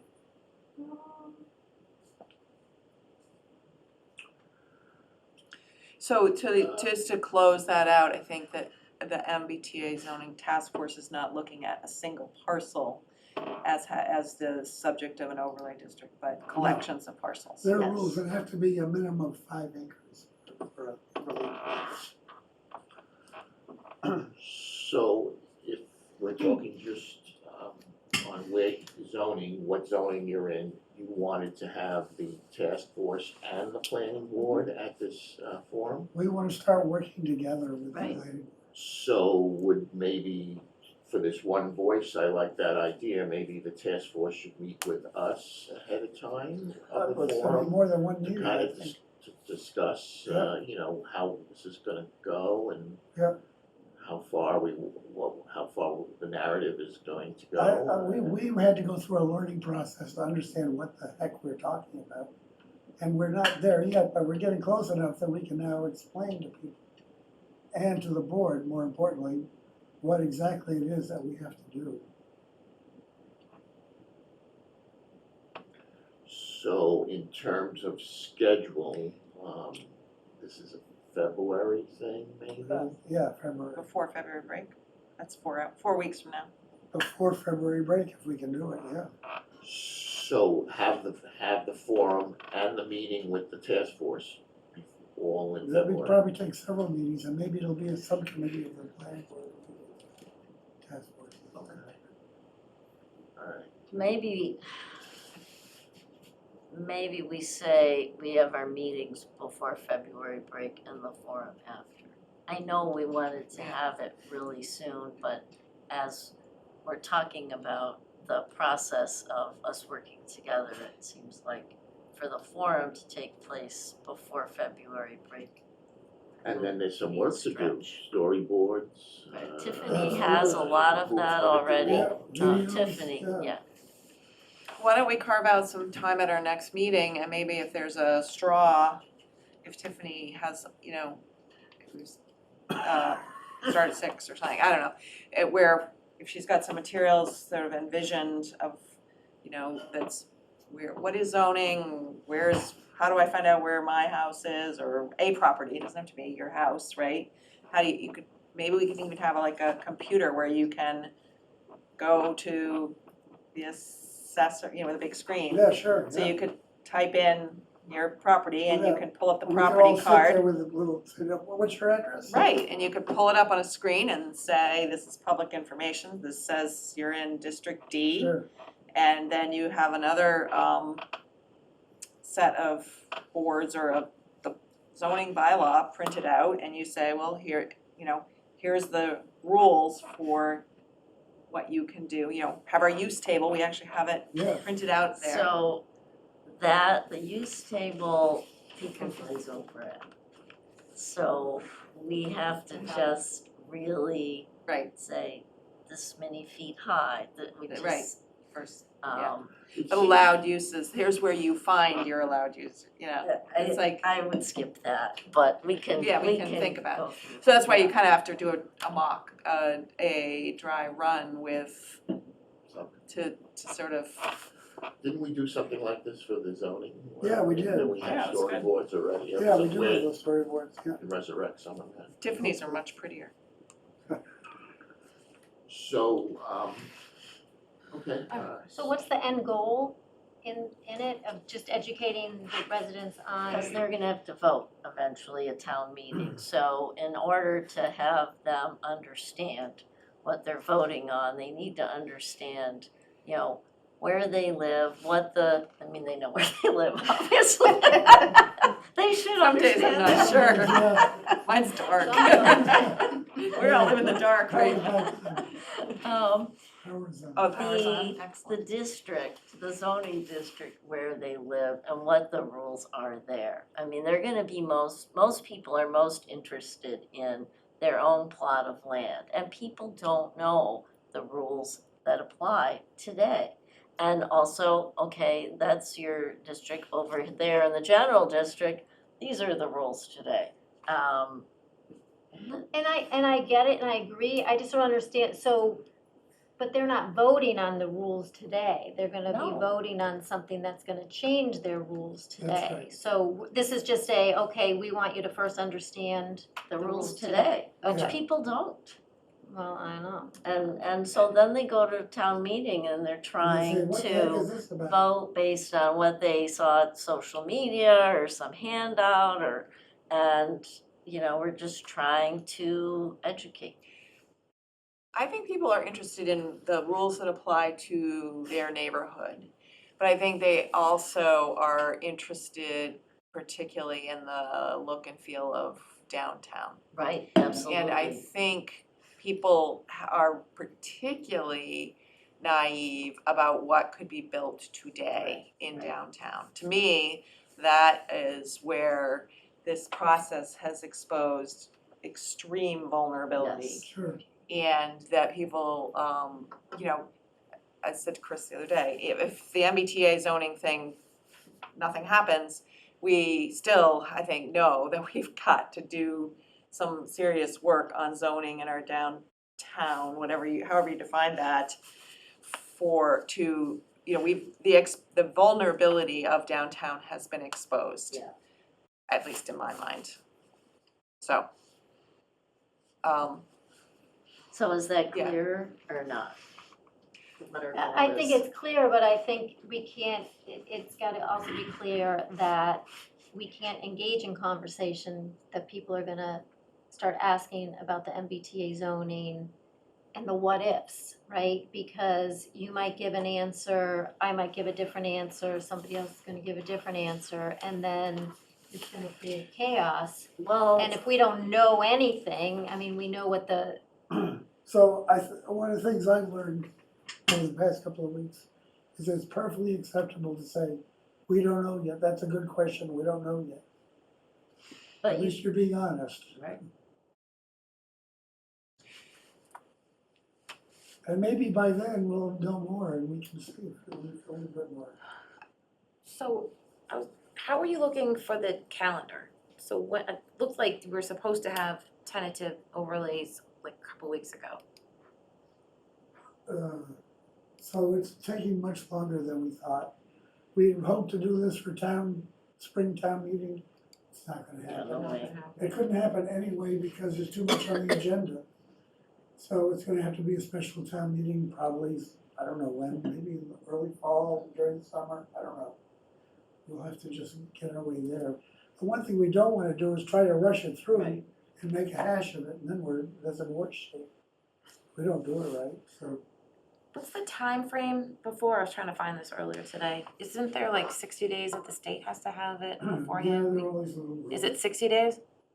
I don't know the exact number of days. They are pretty, I'm not gonna say flexible, it's probably not the right word, but if we are in good faith moving forward, you know, and those deadlines are coming up, we'll say, here's where we are, and we'll still be on track. I mean, they're not gonna say, oh, you missed your cutoff, sorry, you can't present that at your next town meeting, and then you're not in compliance as of December 31st, it's not gonna That happen. really wasn't my question. My question was, I thought they needed a certain amount of time before town meeting to turn it around to make sure that They do, what we were presenting was, that's right, they do.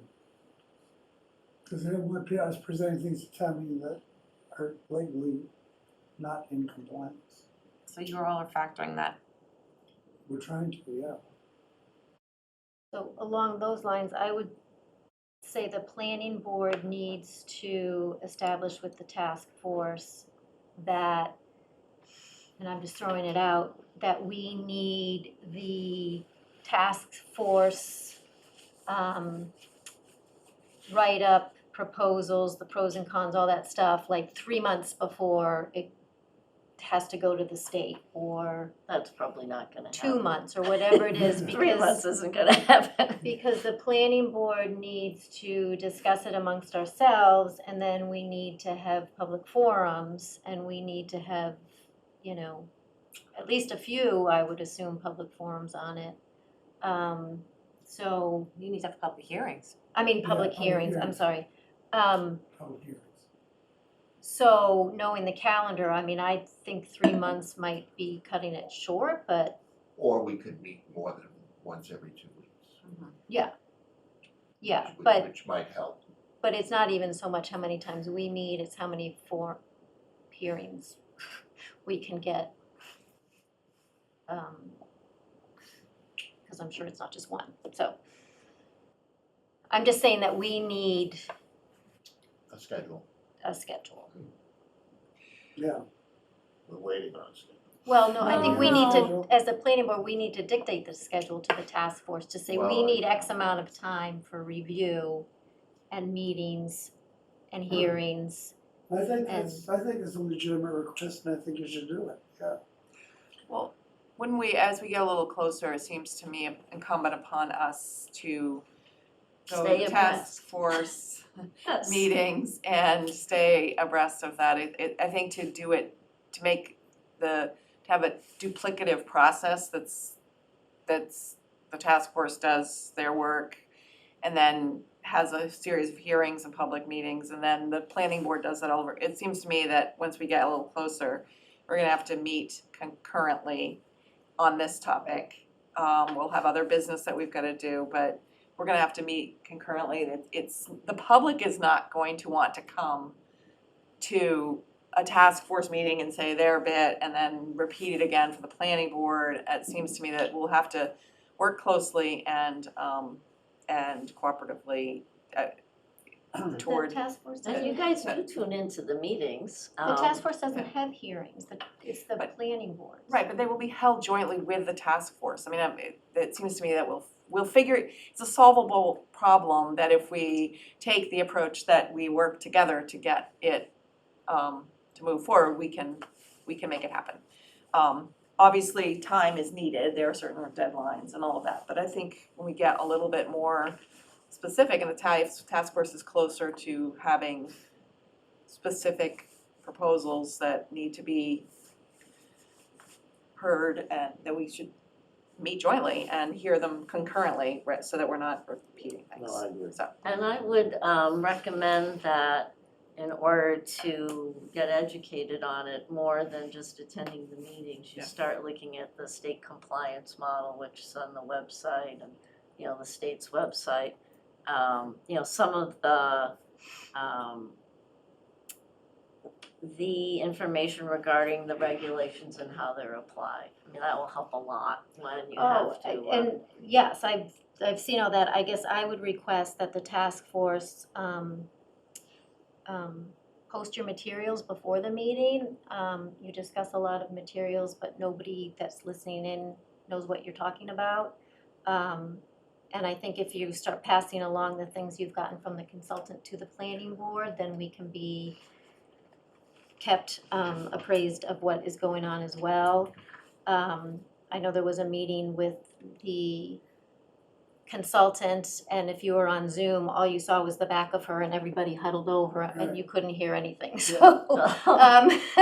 That wasn't very informative, but, so we don't, if you're listening in, you don't, we don't know what you're talking about, basically is the. So how, I'm sorry. How long is the consultant on for? Till she's So the done. money runs out. Do you guys have town emails, everyone on the task force? No, So how do you compile your data? Does like Gail have like a we're SharePoint? posting everything on the website, it's all there. The MBTA website. Okay, but you have information from Emily that is not posted on the website. We've gotten a couple of emails from her that we have not posted yet, that's right.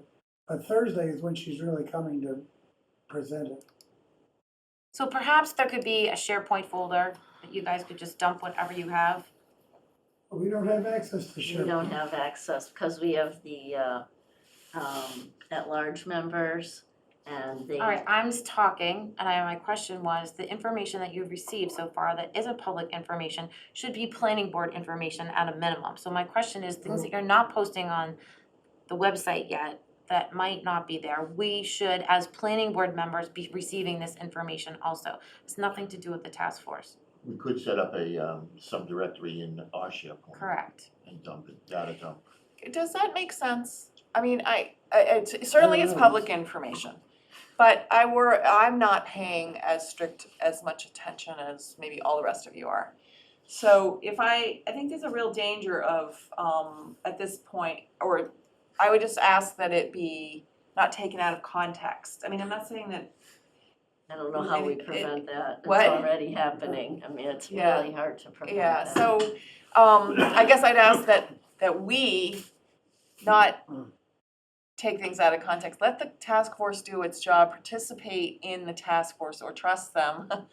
And, I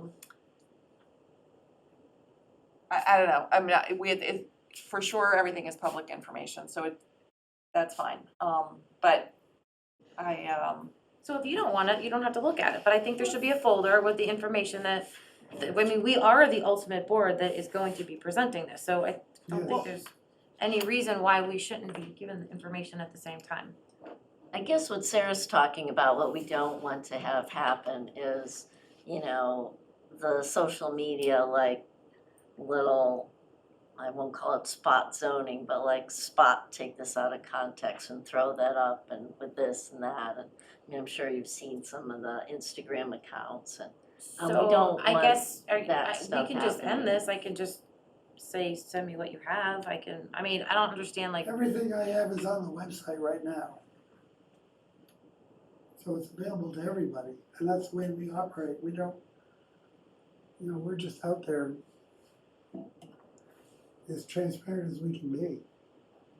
But I think you did say you got some, at least you had some printouts at the meeting from the consultant that had some overlay districts, and you started to briefly discuss it.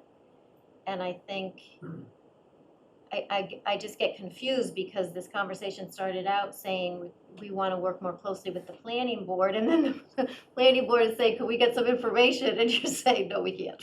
So I don't know where the line is. don't know what information we're trying to get, I guess. Yeah, I'm not sure either, but I'll make it as big an effort as I can to make sure. I don't know if I need to spoon feed this with emails to all of you, what do you think? No, I was No, pretty condescending, but I think what we requested I'm sorry. was a folder with information. I mean, and honestly, I had no idea about this density walk until. Oh, it's been, Okay, I'm sorry, but it's been on the town Instagram. Okay, it's can I on please finish, Facebook, Chair? And I was really rudely calendars. interrupted, so it wasn't. Because I'm feeling accused that you don't know about this. When you do, you tune into the meetings, you hear the Okay, schedules. excuse me, Susan. I was speaking. Christina, I know, but I am insulted. I did not know about it. I have regular updates with all the meetings. It wasn't posted as a meeting, so It was posted as a meeting. Yep. I'm sorry. It In the was posted agenda as a meeting. center? it wasn't in the agenda center. Yes, it was. Under MBTA? Yeah, I don't get the cricket. no. So I am telling you that I am informed, and thank you for telling me that I tune in, because I do know when I tune in. I think it's really condescending from you, Susan, that you're telling me that I should know about Okay, this. enough of this. Excuse me, I didn't know about it, and I didn't see it posted as a meeting. This is all my question was, this is just another example. If this is going on, I think the planning board should have courtesy emails of events. That's what my point is. Okay, we can probably do That's that. where I was trying to get with that. We will Okay. do that. Okay, that's enough on the 3A. So we've agreed that we'll meet with the task force and talk about a forum for maybe late February. Something That's after. fine. And I'm gonna leave it to you, Ron, you and I to schedule this thing. Yeah. So I put this next item, the self-signaling consultant list. I don't think Greg's with us, so I'm gonna pass over that item. We should have a town planner next week, so we should be able to move on that. So I put this next one, just that April will be around the corner, even though they postponed town meeting to late April. Is there anything the board may wanna consider, and it's a healthy agenda in the spring meeting, is there anything, and I'm not saying we need to take anything on, but anything we wanna present to the town in the spring? And it's something we don't have to decide today, but it's something I think we should think about. I know the senior housing bylaw, I don't know if that's even something we wanna move forward on.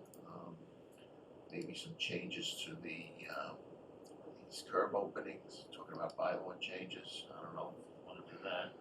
Or just do nothing, because we have enough on our plate. So, something to think about and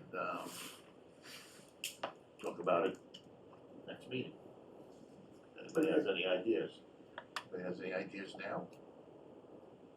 No? I will pitch again for the Aquifer Overlay District. There was a great article in the Gloucester Daily Times that Gloucester is, with funding from the state, I'm not gonna get all the terms right, but they're getting 300 acres of private land into greenbelt conservation land, and which helps with Gloucester's watershed area. And I think it would be a good idea for Manchester to look at the same with our water issues, to do that over by Gravelly. Require some work, maybe some meeting with Concom, I don't know, public hearing. Yep. You're Someone's gotta suggesting an overlay district or a write- land transfer or development rights transfer, what are you thinking? Well, I did kind of mush that all together, didn't I? So I started out with the Aquifer Overlay District, which would protect the watershed. Then there's also this other, and I can just pie in the sky, but it was a good example of putting land into conservation. They're buying the land, putting it into conservation, that also is protecting their watershed. So for the planning board task, I would see it as starting the conversations about an Aquifer Overlay District bylaw. wanna draft, an outline? Well, only if people are gonna engage in it, I'm not gonna, Well, draft the outline and see if we I think can. it's a good idea. The other thing that Betsy was working on was the floodplain, but I think she kind of left So and that was, so the floodplain, floodplain still needs to be stormwater addressed. management needs to be updated. MS4, was Chuck working on that? I don't know. So the floodplain, we sort of postponed until the maps We come out. updated stormwater and moved it to the general bylaw. There was MS4 regulations that should have been done, we haven't done them. But Betsy had made note in her last report that the stormwater needs updating. It was moved, but it needs updating. Stormwater. Okay. Good ideas. So do we know when the maps are gonna be finalized? Yeah, spring of 2025. Oh, Senior housing, so liaison task force working group update, senior housing bylaw, any update? I'm sorry, did we talk about 2025? That seems like a really long time to wait. Why wouldn't we just update it and switch the maps? Didn't we talk about that? We did talk about that. Well, we talked about it, and then we have to, then we'll have to update it again in 2025, When so. we had the speaker come, Right. we went through all of that. Yeah. I thought Betsy drafted a draft, she took the model bylaw and she drafted something. So we need somebody to champion and to move it forward and to own it. If that's close, then I think that's what should be attempted. It's non-controversial. I think there's especially it's based on the model bylaw, that's, so to the prior discussion, it's, if we wanna move that forward at town meeting, we need to have somebody champion it and Drafted. bring it forward for a first read, the next read. Did you wanna do that? I'm doing it. Great. You will do that? I'll do it. Back to liaison, Good for you. back to liaison committees, senior housing bylaw. Any update on that? No. No. Harbor Management Plan Advisory, any? Harbor Management Plan ended up not meeting in December, we're meeting day after Martin Luther King Day, whatever that is. Tuesday, the 16th at 5 PM on Zoom. And again, the consultant, the next step is to get input on the issues facing the harbor. And we will be talking, I believe, at our meeting about whether to have a forum with the sort of the public involved or potentially first having focus groups with the people who use the harbor, which there are many use groups, and start with that so we get a more robust set of issues rather than sort of the general public at large. And then we have something to kind of take to the general public at large who represent more deeply those groups and others, but also people who may not be represented by a particular group. When I say group, I mean everything from MSA to people who have kayak licenses or, kayak storage to people who are to have boats at the boatyards to the Harbor Boat Club to Legion. Okay, thank you. CPC, we're meeting on Thursday to vote, approve projects that were given to us. Once the approval goes through, I'll post in our meeting the spreadsheet so you can look at them and the dollars that are involved. Any other liaison committee or working group comments from anyone? Okay, approval of regular minutes, 12/11, I don't think Gail had them done in time, I didn't see them, and, so probably for next meeting. Just some other matters, just for the board's information, I got a call over the holidays from Marlene Dolan, Downtown Improvement Committee, wanting me to serve on a task force for they got a grant for signage, for wayfinding in town, so there's a small group gonna get together and then there'll be a presentation to us on what we think of this, putting in wayfinding signs. There's an NOAA grant, I don't know if Becky's still on or not, but for small communities to plan for climate change, extreme storms. It's to make people aware of climate change. They're looking to have a small committee. I asked Laura Tenney to sit on that. So we're trying to work out a schedule, if her schedule meets the meeting schedule, so we'll see if that works out. And then for the board's information, there is a general meeting of the chairs of all the town chairs, boards, committees on January 25th about governance. So I'll report back to you on how that goes. Tomorrow, CPTC is having a seminar on adopting and revising rules and regulations for boards. I plan to attend. It's at 6 p.m. It's a Zoom meeting. If anyone else is interested, contact CPTC and register. I did look at that, and I noticed there's a fee. Now, I don't mind paying the I fee, pay but, the okay, fee. all right, great. I just wondered how that worked. I don't know. I don't know if the town would Yeah, reimburse. they usually have reimbursed. You could probably. It's like short. It's not a big deal, but I just wondered about it. There were two other zoning, adopting zoning rules and regulations seminars that I sent to you by email. Forget when they were, they came from MAPC. And those were free? I No, you believe, had one that was from the state, wasn't it, or? Yeah, I signed up for that one. You could do it tomorrow or Thursday. yeah, tomorrow, I but they were think. both in the middle of the day, Yeah. I think. But anyway, it would be good if people went. There was one other one that. Okay, does anyone, that's all I have on stuff. Anyone have anything else? I do. Who does? You have something? Mary?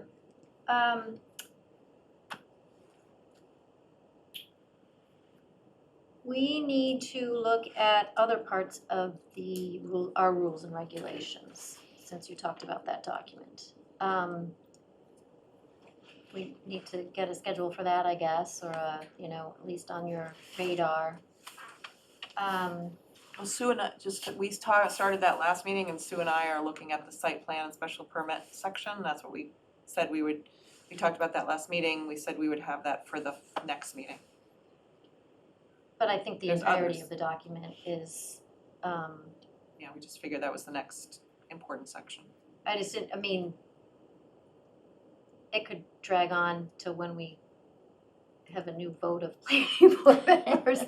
So I just, kind of what's the time frame for us to have rules and regulations? Maybe it doesn't matter, I don't know. Just to have a goal. Yeah, I was thinking now it's a new year, we should put together what we think our priorities should be for this coming year. That was You know, gonna be I my know next a lot of it thing. is gonna be taken up by the cell signaling permit And the MBTA. and the MPTA, so, we'll have a pretty, talking about multiple meetings, and so, if we could clone ourselves and meet every week, but I don't know if people have the time to do that, but, I think, Sue and to your Chris point, are- yes, we have a lot to do. Yeah, so that was another, that we used to do goals. We used to have a retreat and do goals. I think that's important as a board to do that. A retreat? Well, those don't usually go so well.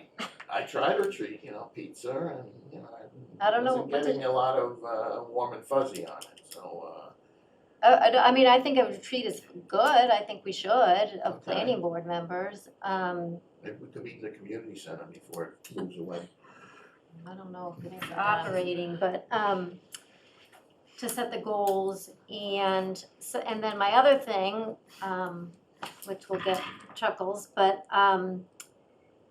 so the master plan committee was formed in 2015 and it was published in 2019. It took 4 years. I don't assume the next phase will do that. We've never updated the master plan, which the goal in the master plan was to kind of review it every year and update it.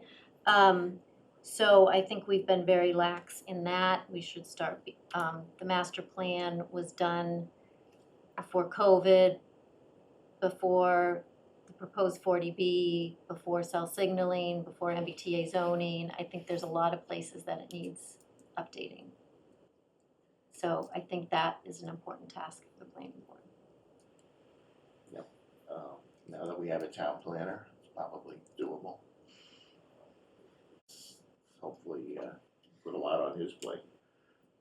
Do you have his name and resume? Could you share it with us? Mark, Resnick. Resnick? Mark, M-A-R-C, Resnick. Do you have like a bio or resume or anything? I think we do in the email. We have a resume, yeah. Did they send it to us? He does have a LinkedIn profile. No, I don't know that it went to the whole planning board, but Do you have his resume, Ron? Can you share it with me? Ron, if I may, it's Becky. Becky, go ahead. I think in terms of resume, I would check with HR first to see who, is able to get the resume. I would check first with them. What specifically is it you're looking for? Christina? Or it's Mary? okay, I'll send it to her, I have it. It's not an issue.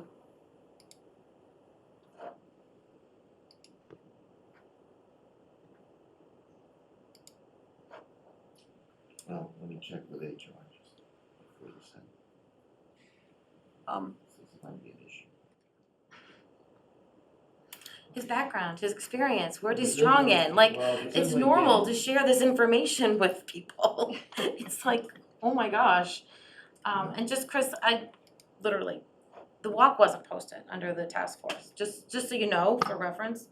I'm pretty good with the text and keeping up on that kind of stuff, just, it wasn't posted. I don't believe it was, but I'm looking at the agenda center right now.